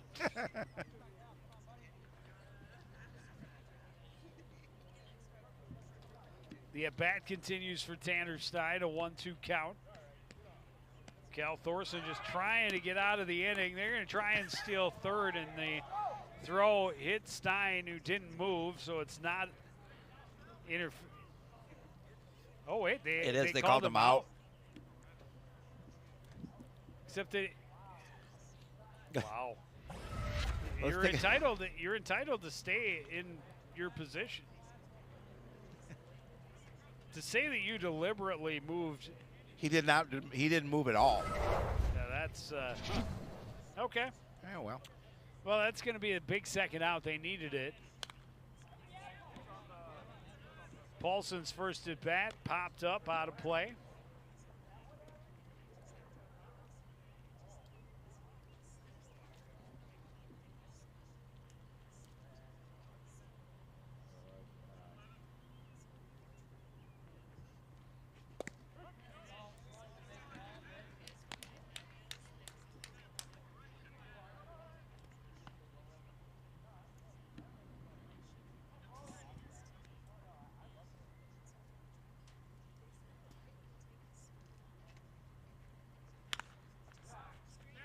One softly down the line, and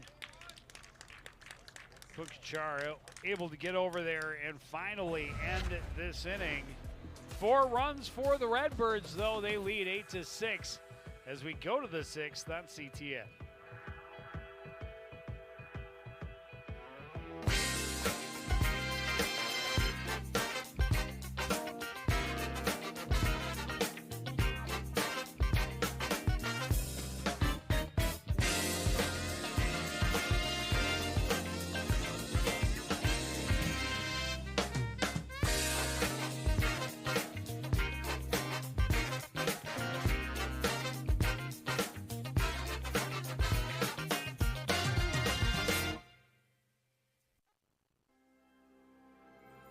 There was once a time when local sports coverage wasn't what it is now.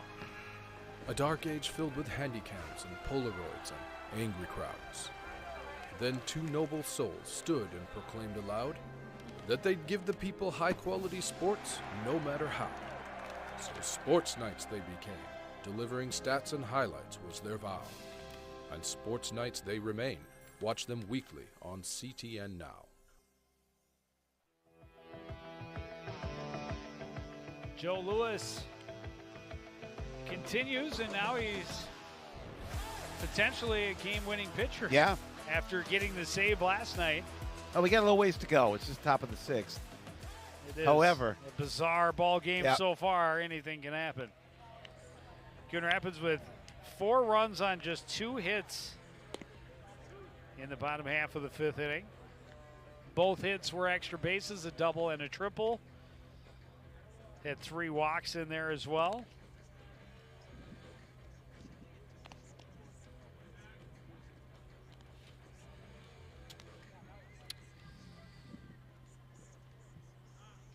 Lewis had a walk and a hit batter in his first inning of relief, but able to get out of it with no damage done.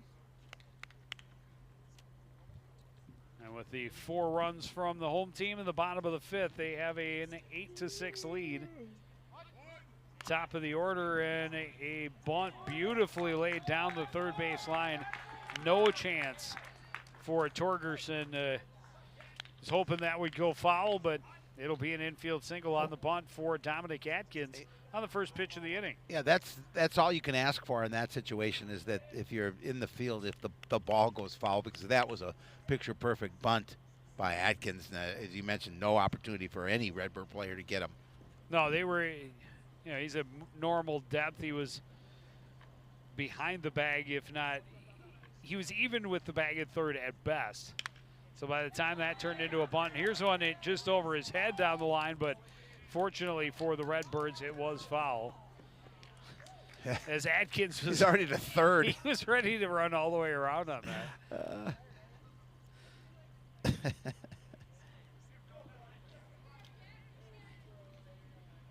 He's got some wheels. He does. That's why he's confident in bunting for a base hit.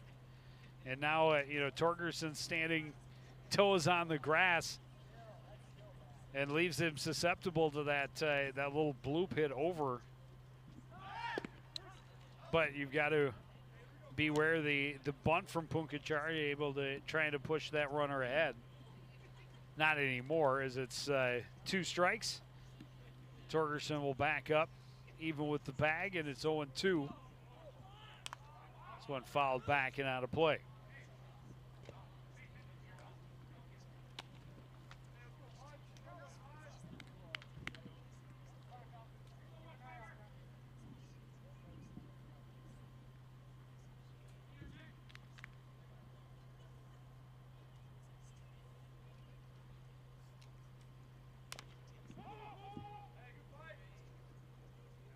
This one grounded in front of home plate, but caught the plate foul. That's an interesting line score for the Redbirds. 8 runs, 5 hits, 4 errors. 3 of them on 3 consecutive pitches. That's about as crazy you're going to see as Lewis is going to ask for a new baseball.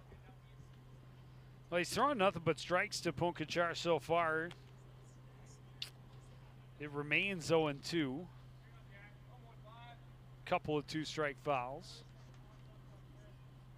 5th pitch of the at-bat with Atkins at first. Pitch is wide,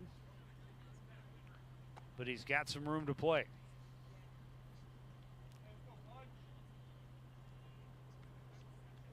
Punkachar, a single and a run scored in the 3rd, hit a sacrifice fly to left field in the 4th.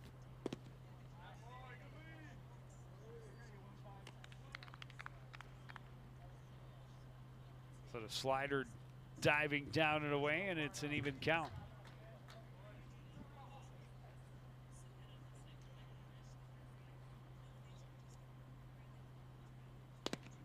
Swung pitch. on and missed. Second strikeout of the outing for Joe Lewis. We've seen both teams try to be aggressive on the base paths, but a little different story when you're facing a lefty that's looking at that runner at first. Brian Knight, 0 for 2 with a walk and a run scored. Late on the fastball, it's 0-1.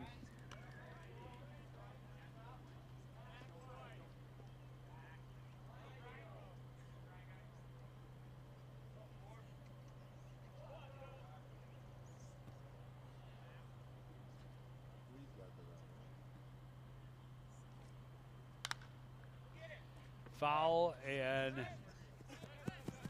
out of the reach of Torgerson into the bullpen for the visiting squad. It's 0-2. Yeah, good effort by Torgerson to try and run over there, but again, just no opportunities. It's going to go beyond the fence.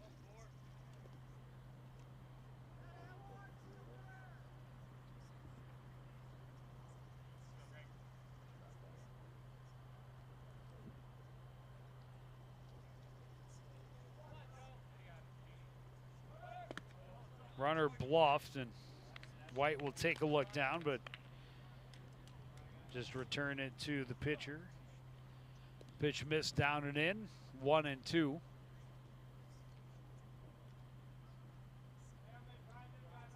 Atkins, a leadoff bunt single on the first pitch of the inning. Pitch in the dirt, nicely smothered by White, 2-2. Again, just doing a nice job of keeping the ball in front of him, making sure that that's not getting behind him, because obviously that will advance a base runner.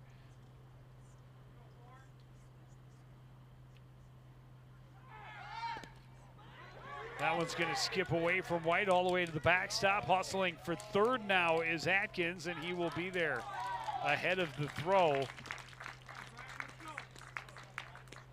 He was already stealing second, and then by the time he got past White, good speed gets him all the way to third with one out. Yeah, we've talked about the fact there's a lot of real estate behind home plate here at Wintercrest, so it's easy for a base runner to advance on a play like that. Well, so he'll get a stolen base for second, then it will advance to third on either a wild pitch or a passed ball. Your call. Swinging third strike for Brian Knight is out number 2. As Lewis tries to make it irrelevant. How he got to first or how he got to third. Yeah, big strikeout, big second out. This has been a tough out so far for Hamel. Marcos Sculatti, couple of hits, couple of hits, 1 run scored. This one foul out of play. It's 2 for 3 so far. Now has that runner, Dominic Atkins, at third. His team down by 2.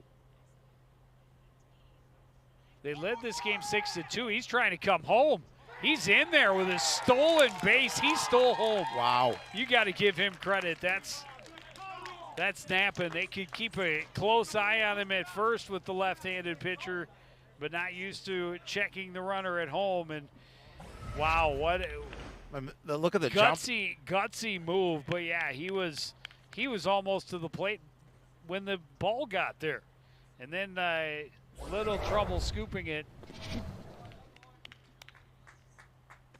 for White, and a stolen base coming home. Yeah, that's impressive. That's a hustle play for sure.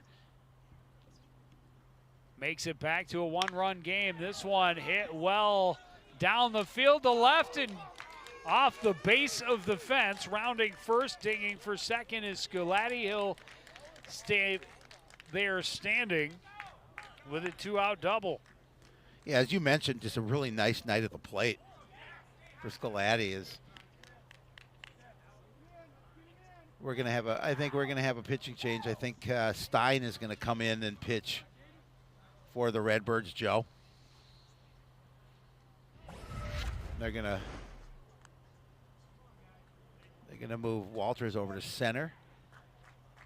Yeah, just missed the top of the fence, just going over.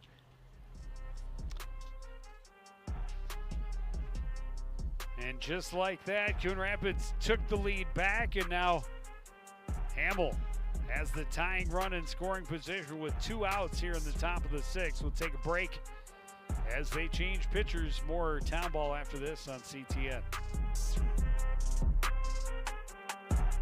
Want to know the who, what, when, and where of Coon Rapids? Then follow CTN on social media.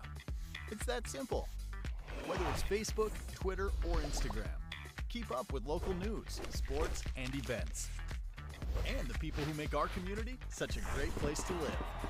So give us a follow, like, share, or subscribe, and always be the first to know what's up in Coon Rapids.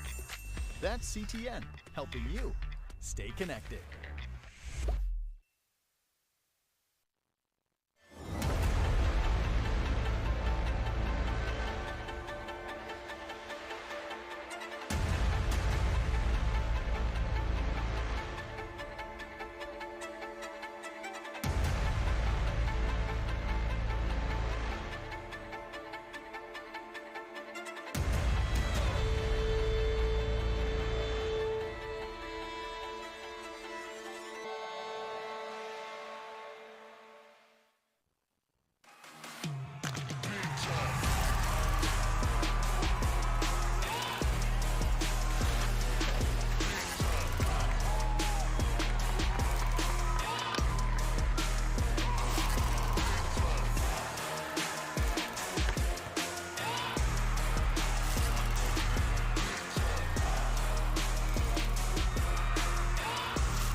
Tanner Stein will take over on the mound. 4th pitcher of the ball game for the home team Redbirds. They have an 8-7 lead with 2 outs in the top of the 6th inning, but the tying run represented by Americo Scolati at second. Well, Stein on the mound, so Walters moved over to center to take his spot, and then Klapperick came into play right field for the Redbirds. Looks like that is the 2 changes that they made, or 3 changes, including the pitcher. Stein comes out, throws a fastball for a strike, gets himself ahead in the count, and then misses outside to even it up 1-1.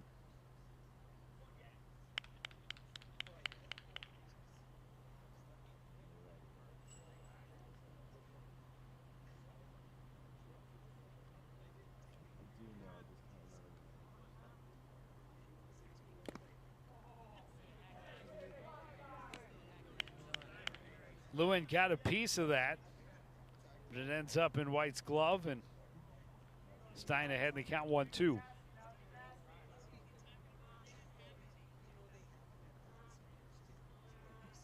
Lewin doubled and scored. Oh, and nice a sacrifice pitch. fly, but Here he gets punched out, and that will end the inning. One more across for Hamel.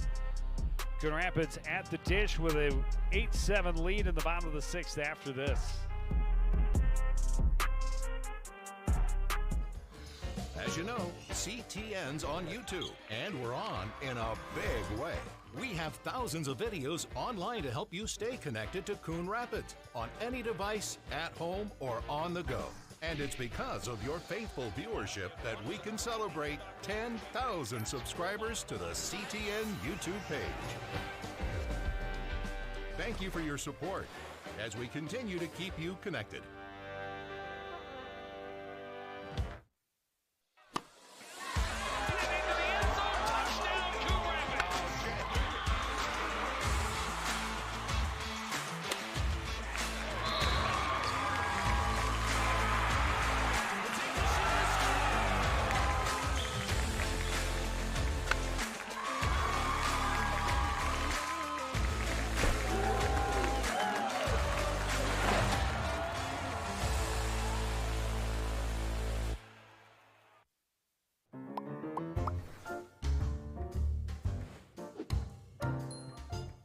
Did you know you can raise backyard chickens?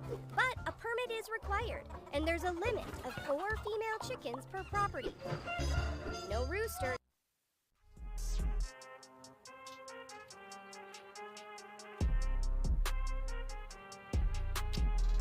Dan Morrill will take over on the hill for the Hamel Hawks. Got a lofty ERA. 129 pitches in the evening for Cal Thorson. I'd say he got his work in. This one popped up right behind the bag at first, waiting for it is Knight. One up, one down. And that's Andy Brown. I think that was Klapperick, wasn't it? If you say so. Yeah, it was Klapperick. That would make sense.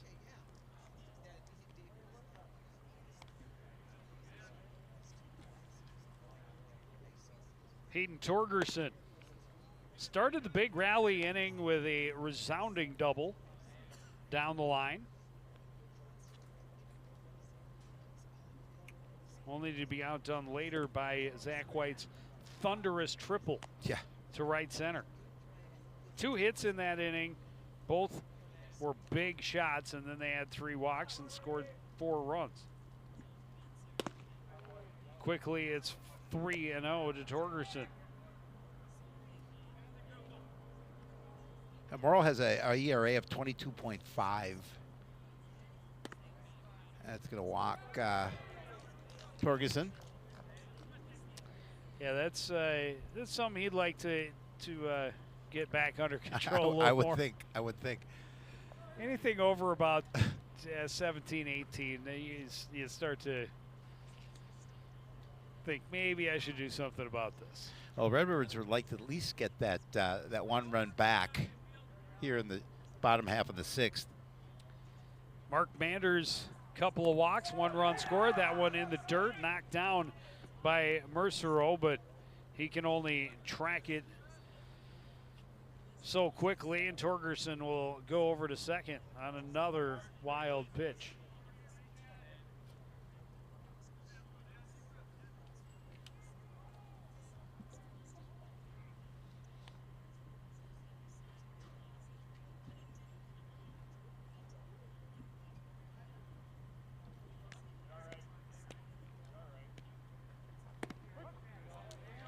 Good curveball from Morrill, freezes Manders and evens the count 1-1.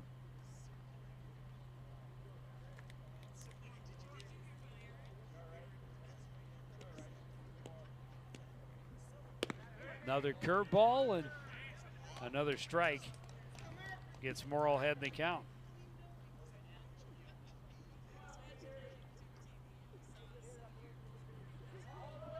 Manders would like to at least move him along here with a runner at second.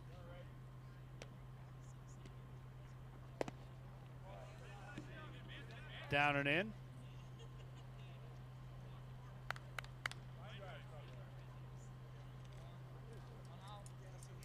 Mercero out to talk a little bit of strategy with Morrill.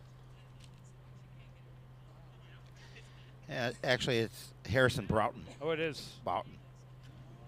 I was just noticing that's not the same catcher.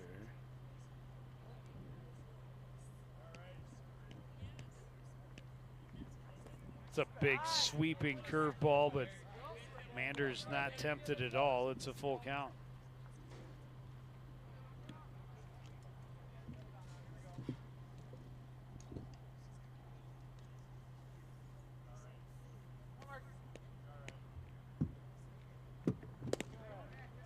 Ball 4, just below the knees.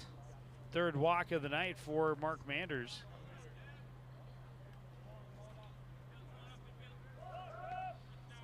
That'll bring up number 9. Number 9. It's Cole Grebner. And aren't you supposed to say, of course it is. Who else would it be wearing his jersey? Number 9, Cole Grebner. His first at bat comes with 2 on and 1 out. His team trying to add to their 1-run lead.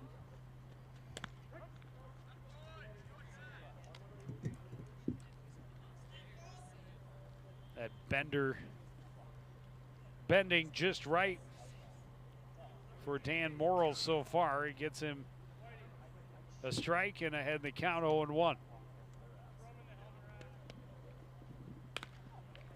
This one rolled to the right side, slow roller in a dangerous spot, little flip and just barely got Grebner. He nearly beat that out for an infield single.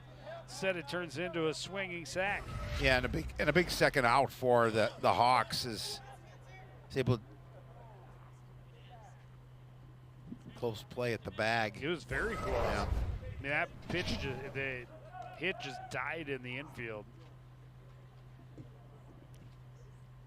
2 runners in a scoring position. Spencer Peterson, I think. I didn't see. Pitches inside. Unless someone else is wearing his uniform. No, I think we're good. Pitches inside. He's also walked a couple of times. Had a couple of steals. Scored once. Love to get his first hit of the evening and drive in at least 1, if not 2.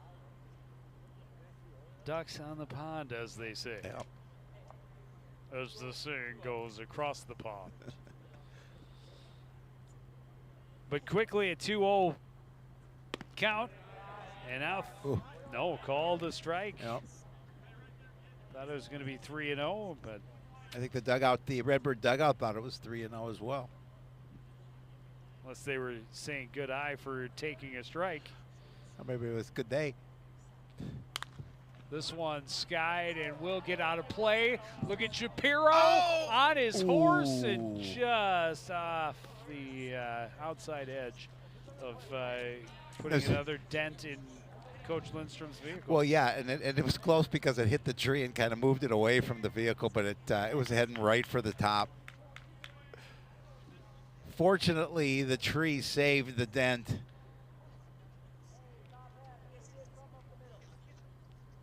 Two for 2 with 2 on, 2 out. A little excuse me half swing rolls back to the mound, and that allows Morrill to throw over tonight for out number 3.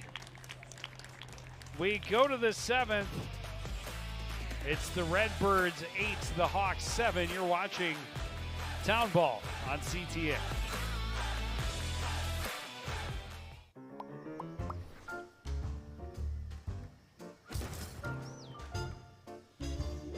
Did you know? City code prohibits outdoor storage of things like building materials, auto parts, household items, scrap metal, garbage, and more. Thank you for helping our city look its best. For more information on this and other city codes, log on to coonrapidsmn.gov.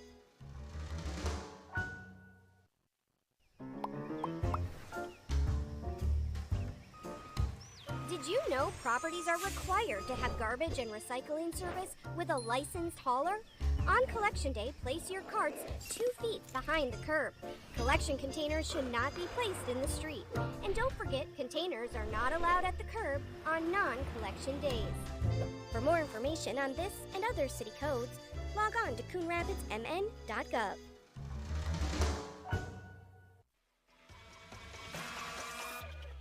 So we start the 7th. Tanner Stein came on in relief as the 4th pitcher of the night so far for the Redbirds. He came on with 2 out and a runner on second. He's able to strike out Jack Lewin and end that inning, and he'll start here continuing to try to protect this 1-run lead. Coon Rapids had the first run of the ball game at the bottom of the 1st inning, but then found themselves behind 6-2 before they mounted a comeback. Had a couple of runs in the 4th, and then a 4-run 5th inning that gave them the lead. Hawks able to get 1 back in the top of the 6th. And that's where we stand at 8-7. Well, Grebner's taken over the spot at second base for Bridna now. I think that's the only change that I see for the Redbirds. Dylan Kent has gotten on base 4 times now without a hit. That's crazy. 2 errors. That's crazy. And that's his second hit by pitch. That one skipped into him. It's not even a bruise for a base. No. That's a bump for a base. But that's how the rule is written, and it's the leadoff man on base representing the tying run.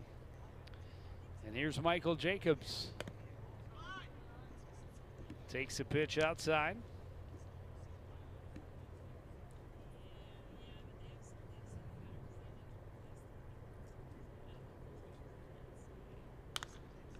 Reaches out for that one, and this one is going to get out of play. But it's well clear of Coach Lindstrom's vehicle this time. Yeah. Again, he puts it behind the dugout to avoid that situation, and right under the tree. That time the tree, last time the tree saved him.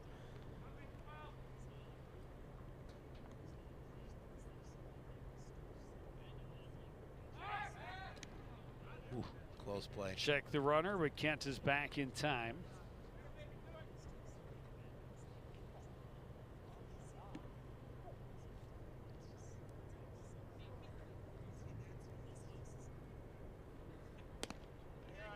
Curveball doesn't curve for Stein that time, and he's behind in the count 2-1.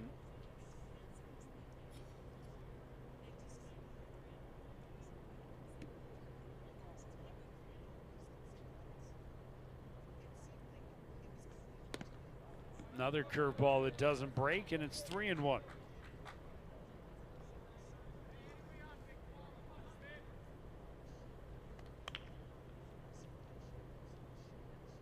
When a pitcher has it going and has that break working, and they make it look so easy, but it's not.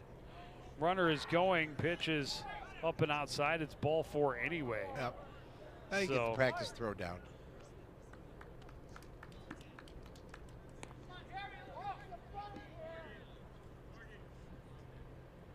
Well, the Redbirds in a tough spot here. Up by a run, but runners at first and second and nobody out.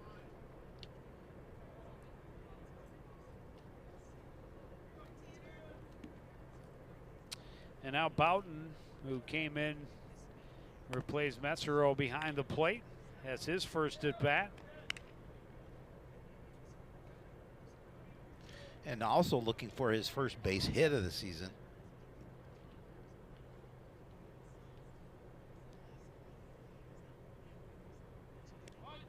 Shows bunt, pushes it foul.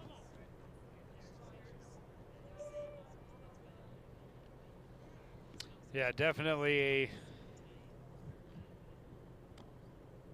bunting situation where you'd love to be able to push the tying and go-ahead runs into scoring position here and get yourself, they got one more before getting back to the top of the order, but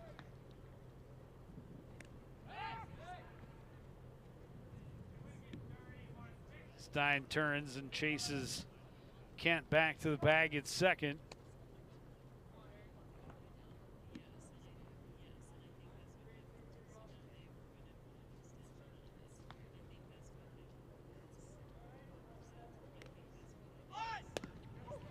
Curve. He went for it. The throw back got Kent in the angle and gets kicked out into right field, but fortunately Klapperick was paying attention, is there, make sure that nobody gets any extra bases. But Boughton clearly offered at the bunt. And it's a good thought from Zach White. Agree. But caught Kent right in the ankle.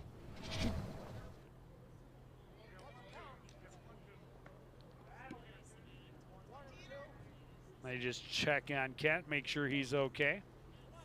Yeah, he seems to be.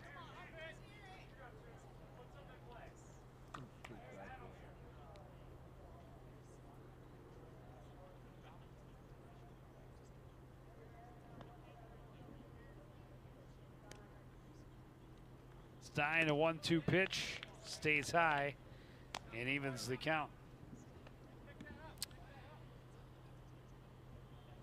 Kent hit by the first pitch of the inning and then a walk for Jacobs. And now a 2-2 count to Boughton. Stein looking for his first out. He got an out, the first man he faced when he came in the top of the 6th inning with 2 out.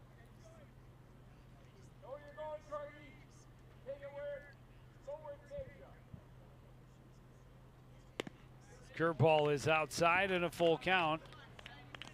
And in danger of loading him up without a base hit. Yeah, and again, an opportunity for Hamel to see if they can have a big inning here. Trailing by a run as we are in the top of the 7th. Still plenty of ball game left. Oh, it was a big strikeout there. Boughton chases the high heat up out of the zone, and it's strike 3.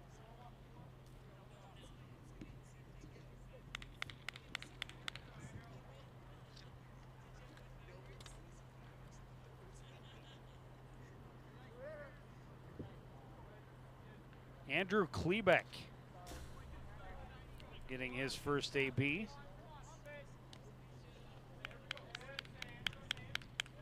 It's getting a little later in this ball game. Both clubs making changes. Oh, you like to, guys. Whoa. Commit their time. They I like to get them in the game. Show up, you get them into the game. Yep.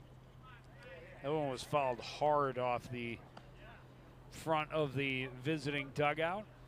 And now 0-2 to Klebeck.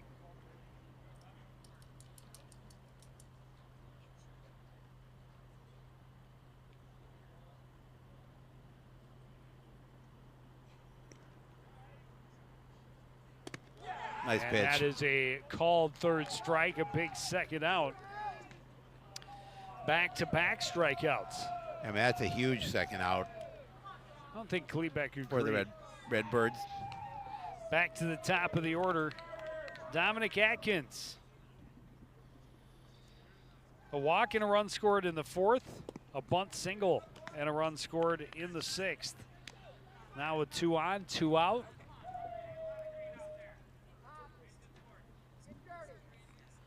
That tying run is in scoring position.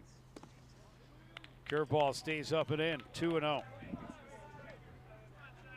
Yeah, big out at the plate if they can get it.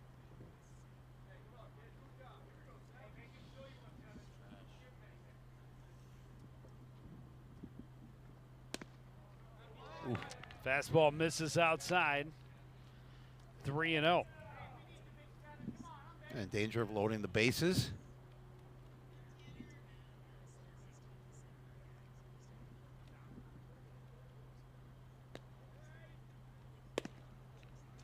And he does so on 4 pitches, the second walk of the inning.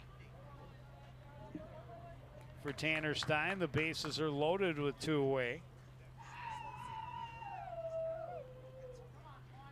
And Jack Punkachar coming to the plate. 1 for 3 run scored and RBI on a sacrifice fly. I hit him. And he's going to get another RBI on We're a hit tied. by pitch. Second hit batter of the inning. And this game is tied at 8.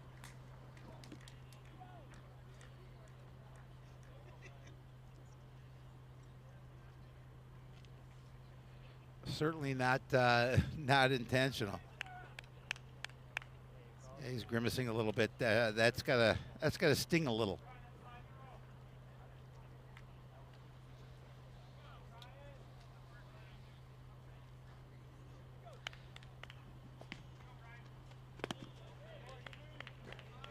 Pitch up high. Brian Knight ahead in the count, 1-0. And, you know, we were just talking about, you know, trying to get everybody in. Everybody, you know, they commit their time. Knight pops this one up just into foul territory. Torgerson underneath it makes the catch and it ends the threat, but the Hawks get one back. They tie it up at 8. We go to the bottom of the 7th on CTN.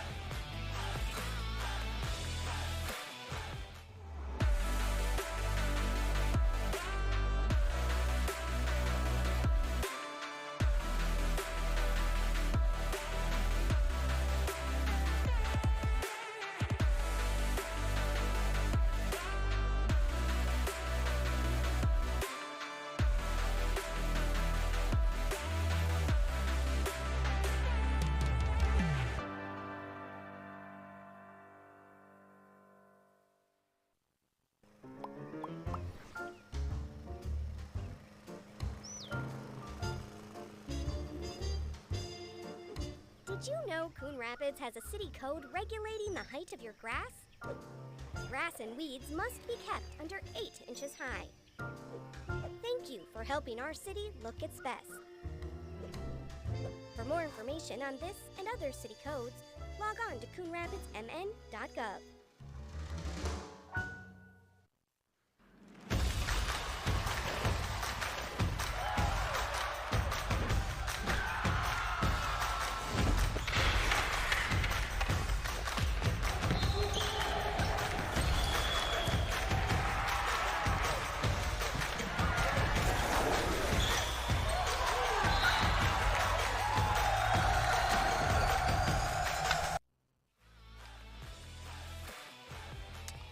Back of the ballpark, Zach White leading off. Had a 3-run triple in his only at-bat so far tonight. Won't be able to equal that feat here, but after a foul, he comes up empty on the breaking pitch and behind in the count 0-2.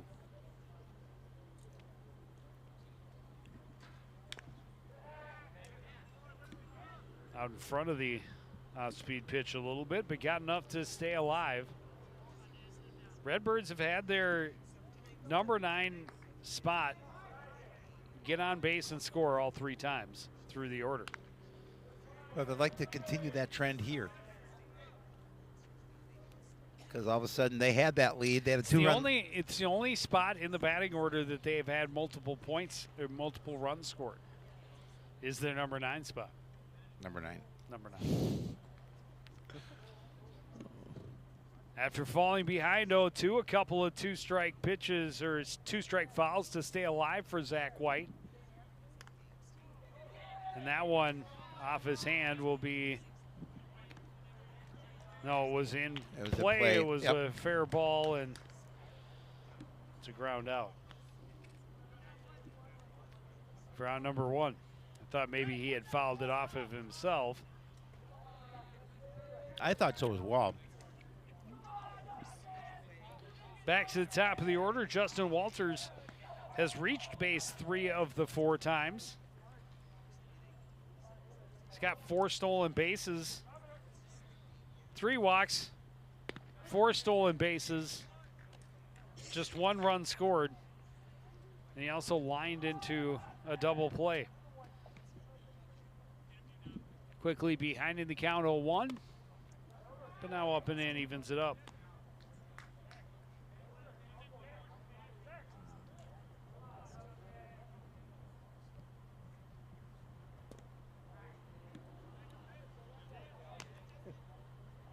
So as we, just before that last out of the top half of the inning, I was saying, it's good to get everybody in, but if the ball game is to go to extras, you've now used up a lot of roster moves, and if you have one that you desperately need to make, it could handcuff you. Well, you just have to assure 2-2 yourself. pitch, lofted to left. Plenty of air underneath it for Lewin to get underneath for round number 2. Yeah, so in order to alleviate that situation, you just have to assure yourself you don't go to extra innings. Well, there's that would help. That would help. But as it is, we're tied at 8s, and these teams have gone back and forth throughout. Pitch down and in to Tanner Stein.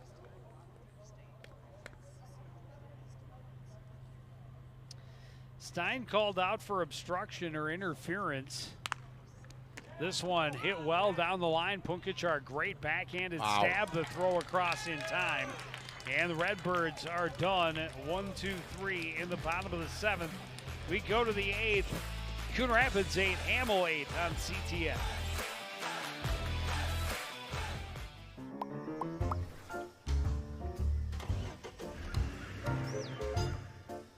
Any vehicles left outside on your property must be in operable condition and parked on an improved surface with current registration displayed.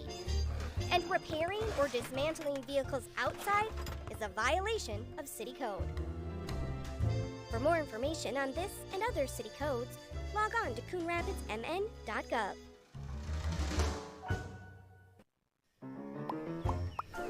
Did you know major recreational equipment like RVs, campers, converted buses, and boats are allowed on residential property in Coon Rapids?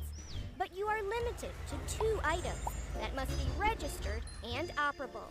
And any vehicle parked at a home for more than 12 hours must not exceed a certain size. For more information on this and other city codes, log on to coonrapidsmn.gov. That was a jump.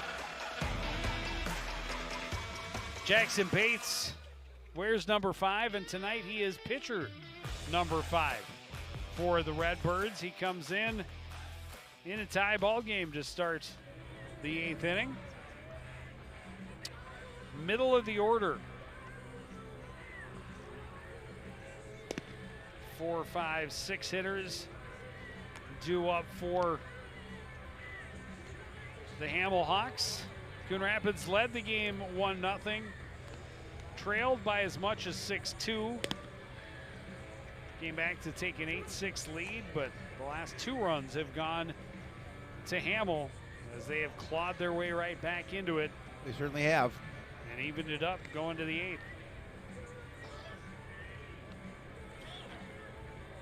Now Jackson Bates will get the opportunity to see what he can do about maybe making this a quick inning in the field for the Redbirds. And the only 1-2-3 inning for a Redbirds pitcher came in the first.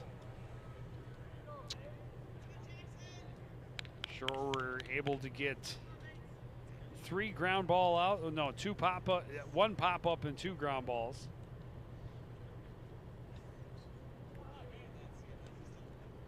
Then there were 3 runs in the second, 2 in the third, 1 in the 4th, 1 in the 6th, and 1 in the 7th. So they have scored in 5 of the 7 innings so far.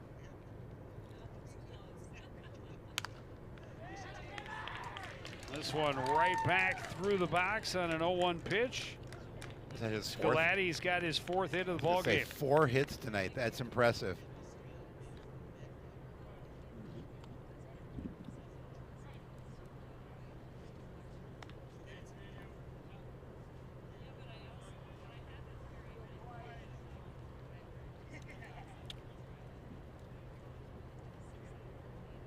Now Jack Lewin, he had a double and a run scored back in the second, also has a sacrifice fly.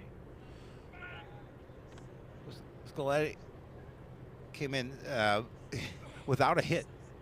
Oh, really? He didn't have any hits? He didn't have a hit at this point, and now 4 tonight. Now. Yep, he's making up for it.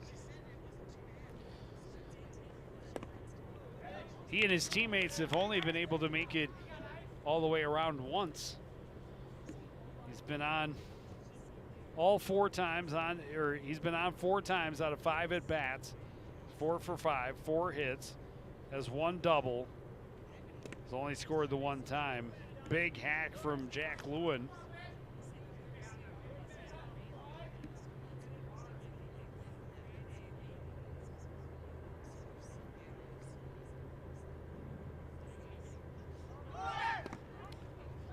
Pitch is called a strike. The throw is maybe in time, but it skipped away from Grebner anyway. And safe at second is Sculatti. Again, just a really nice move. Got a good jump off the ball, and all of a sudden now you've got a runner in scoring position with nobody out, trying to regain the lead and put pressure on the Redbirds. Called strike means that Bates ahead in the count to Lewin by a 1-2.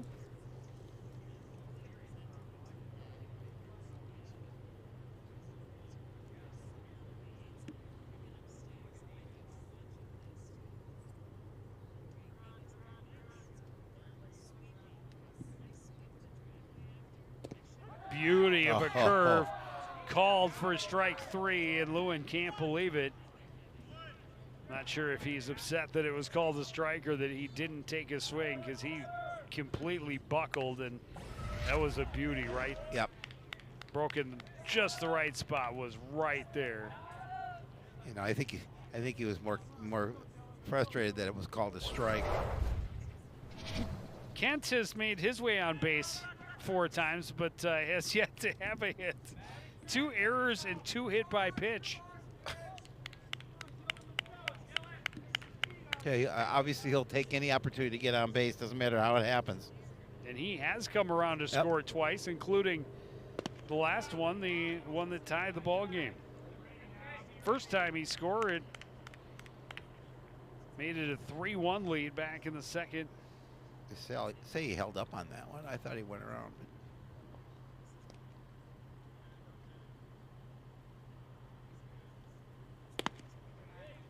Inside 2-0.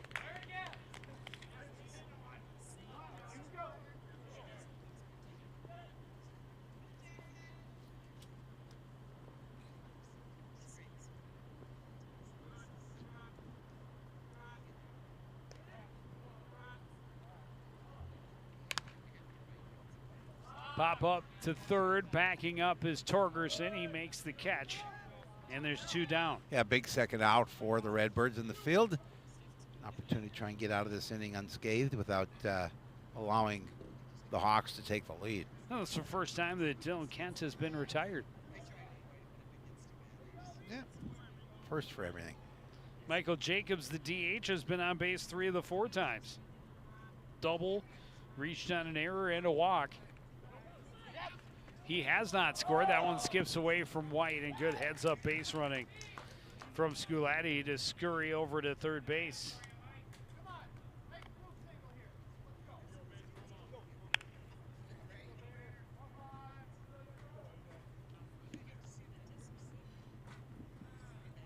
We're trying to tempt Jacobs with something down and in. He would not bite.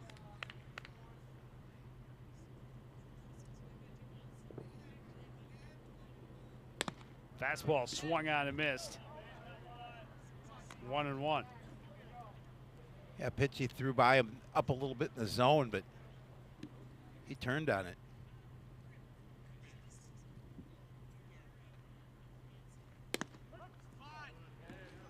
That one right there. And gets Bates ahead in the count again, 1-2.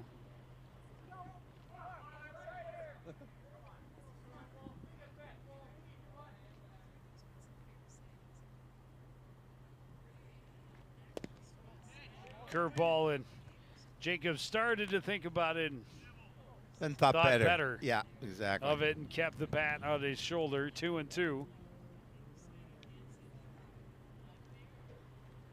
Fastball, foul, and that will get out of play. We'll try again.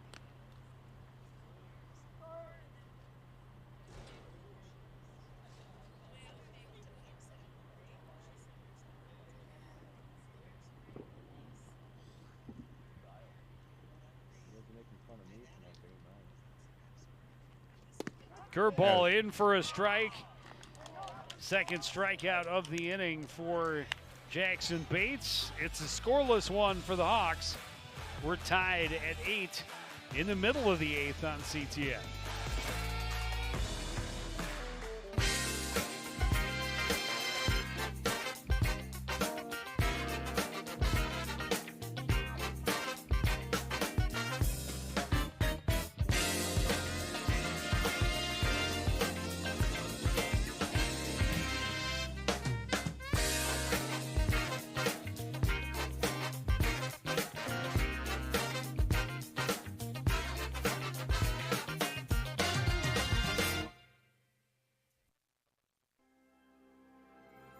There was once a time when local sports coverage wasn't what it is now.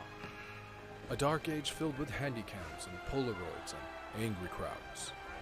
Then two noble souls stood and proclaimed aloud that they'd give the people high-quality sports no matter how. So sports nights they became. Delivering stats and highlights was their vow. And sports nights they remain. Watch them weekly on CTN Now.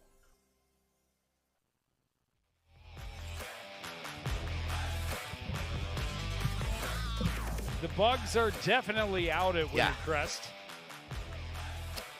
But a very pleasant June evening. And it's been a weird one. It certainly has. As we find ourselves in the middle of the 8th with an 8-8 score. And Jake Paulson at the dish for his first at bat, correct? Did he have? I thought he had one. Could be right. Pretty sure this is his first at bat. It is foul.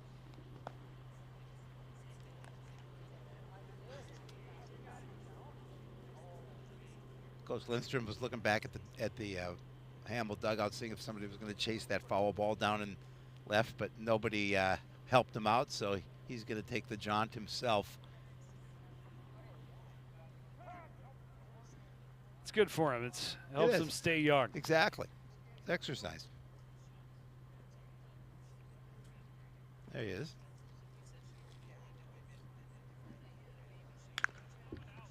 And here comes have another one for him. Gets that one in. I'll go chase another one. That's 2 free bags of popcorn for Coach Lindstrom.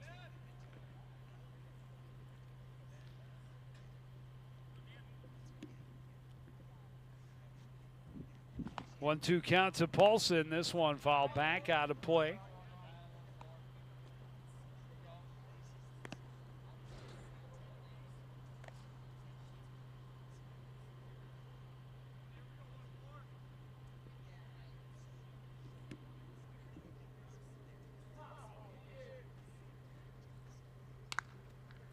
Curveball rolled to third. It's going to skip out of the glove of Punkachar, and we haven't seen an error in several innings after seeing quite a few early in the ball game. But an error to the Hamel third base minder will put the leadoff man aboard for Coon Rapids.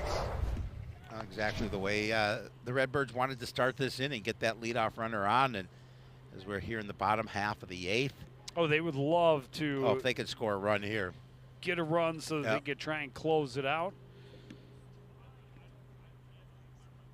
Klapperick shows bunt, pulls back, takes a strike.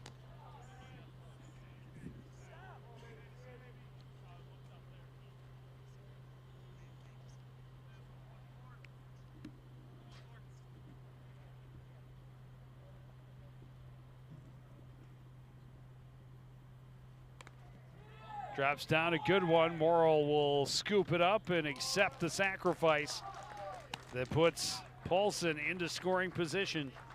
Yeah, you're in the situation you can play small ball here and again remove the runner along.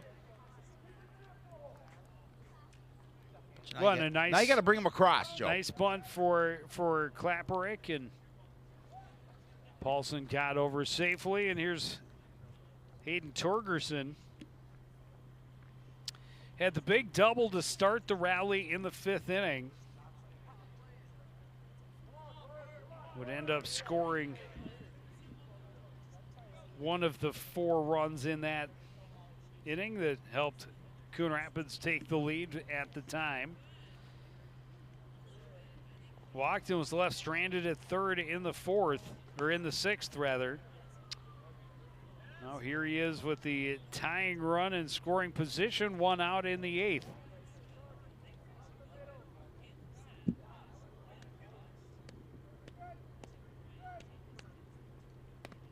And a beauty of a curveball right there from Dan Morrill. Freezes him for strike 1.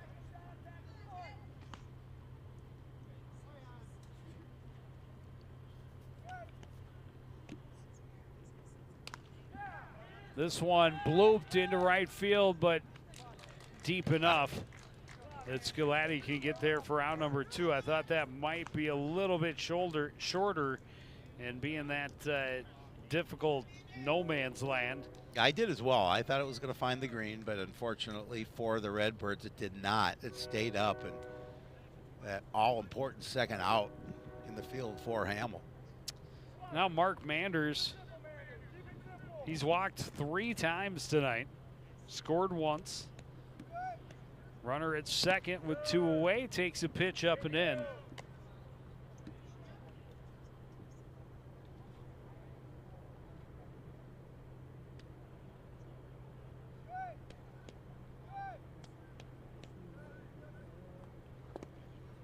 And now a pitch missing low. Well, his track record will show you're not going to get him to expand the zone for you. He's going to make you work for it. That one was right there and hacked at, but fouled to the backstop.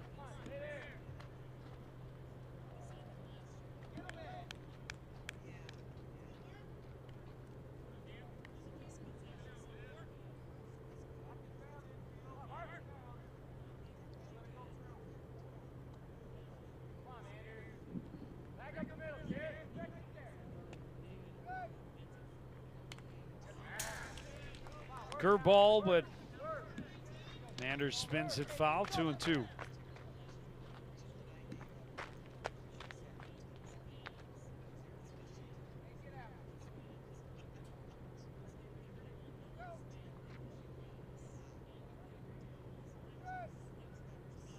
Two, 2 out. A man at second. We're going to do it all again. That one hit foul and out of play. Yeah, he kind of fought that one off to stay alive.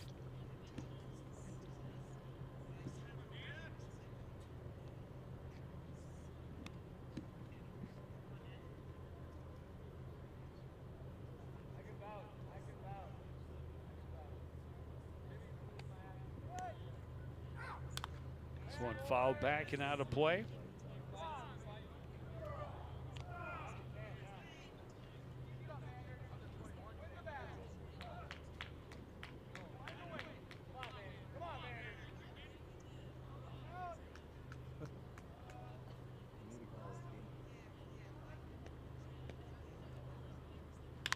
This one hit right back in through the middle. They're going to send Torgerson. He's coming home. The throw is not in time.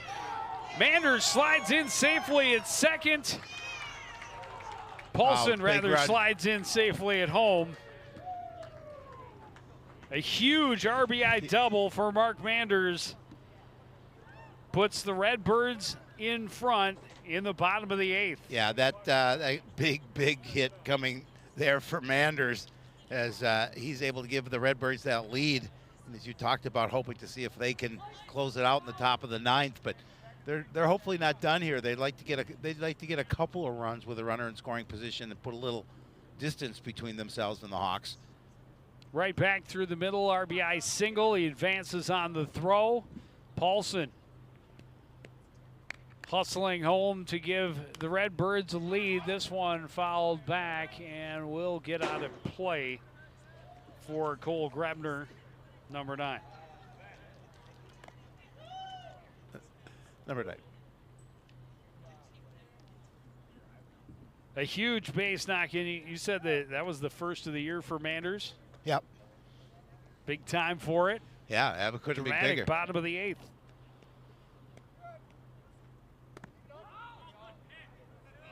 Curveball called a strike. Morrill ahead in the count, 0-2. Big error to start the inning, comes back to haunt the Hawks. Coon Rapids able to take advantage, push that run across with 2 outs. Take that 1-run lead and see if they can close it out in the home half of the 9th. This one hit well enough to right that Scolatti can wrap it up. But Coon Rapids gets the one they needed. 1 hit, 1 run, 1 left. There was an error. And Coon Rapids leads 9-8 going to the 9th. Want to know the who, what, when, and where of Coon Rapids? Then follow CTN on social media. It's that simple. Whether it's Facebook, Twitter, or Instagram, keep up with local news, sports, and events. And the people who make our community such a great place to live. So give us a follow, like, share, or subscribe, and always be the first to know what's up in Coon Rapids. That's CTN, helping you stay connected.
Dark side of the moon.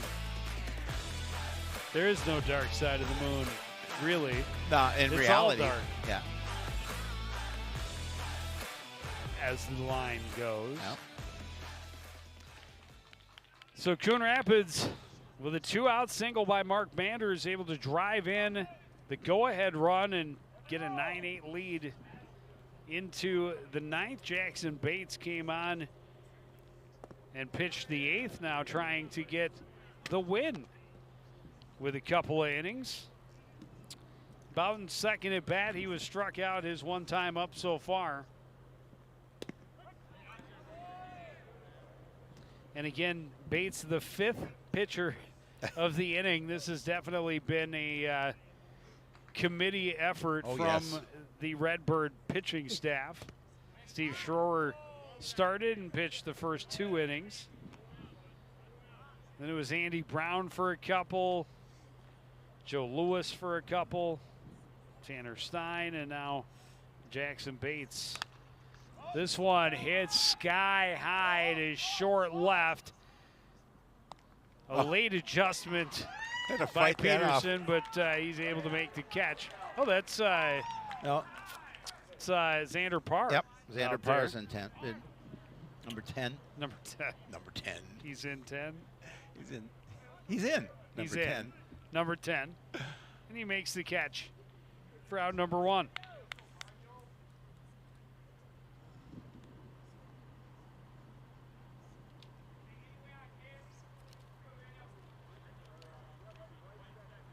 I believe this is the first at bat for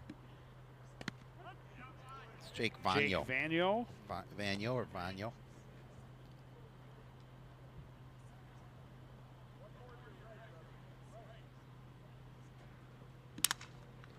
Broken bat, right back up the middle, scooped up on the run by Manders, and he fires over to Paulson for out number 2.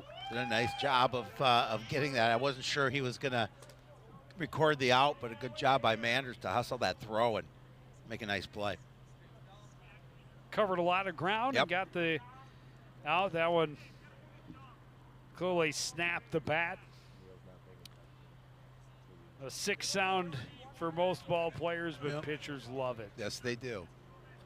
Back to the top of the order, Dominic Atkins.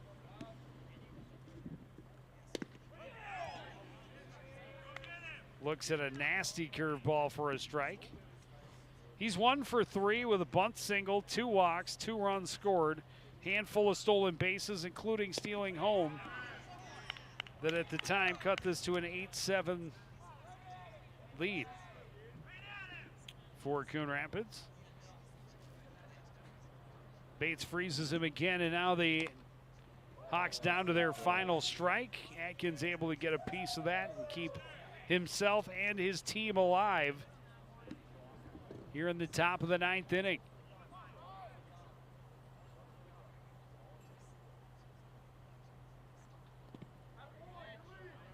Wisely lays off as Bates bent that one into the dirt. 1-2.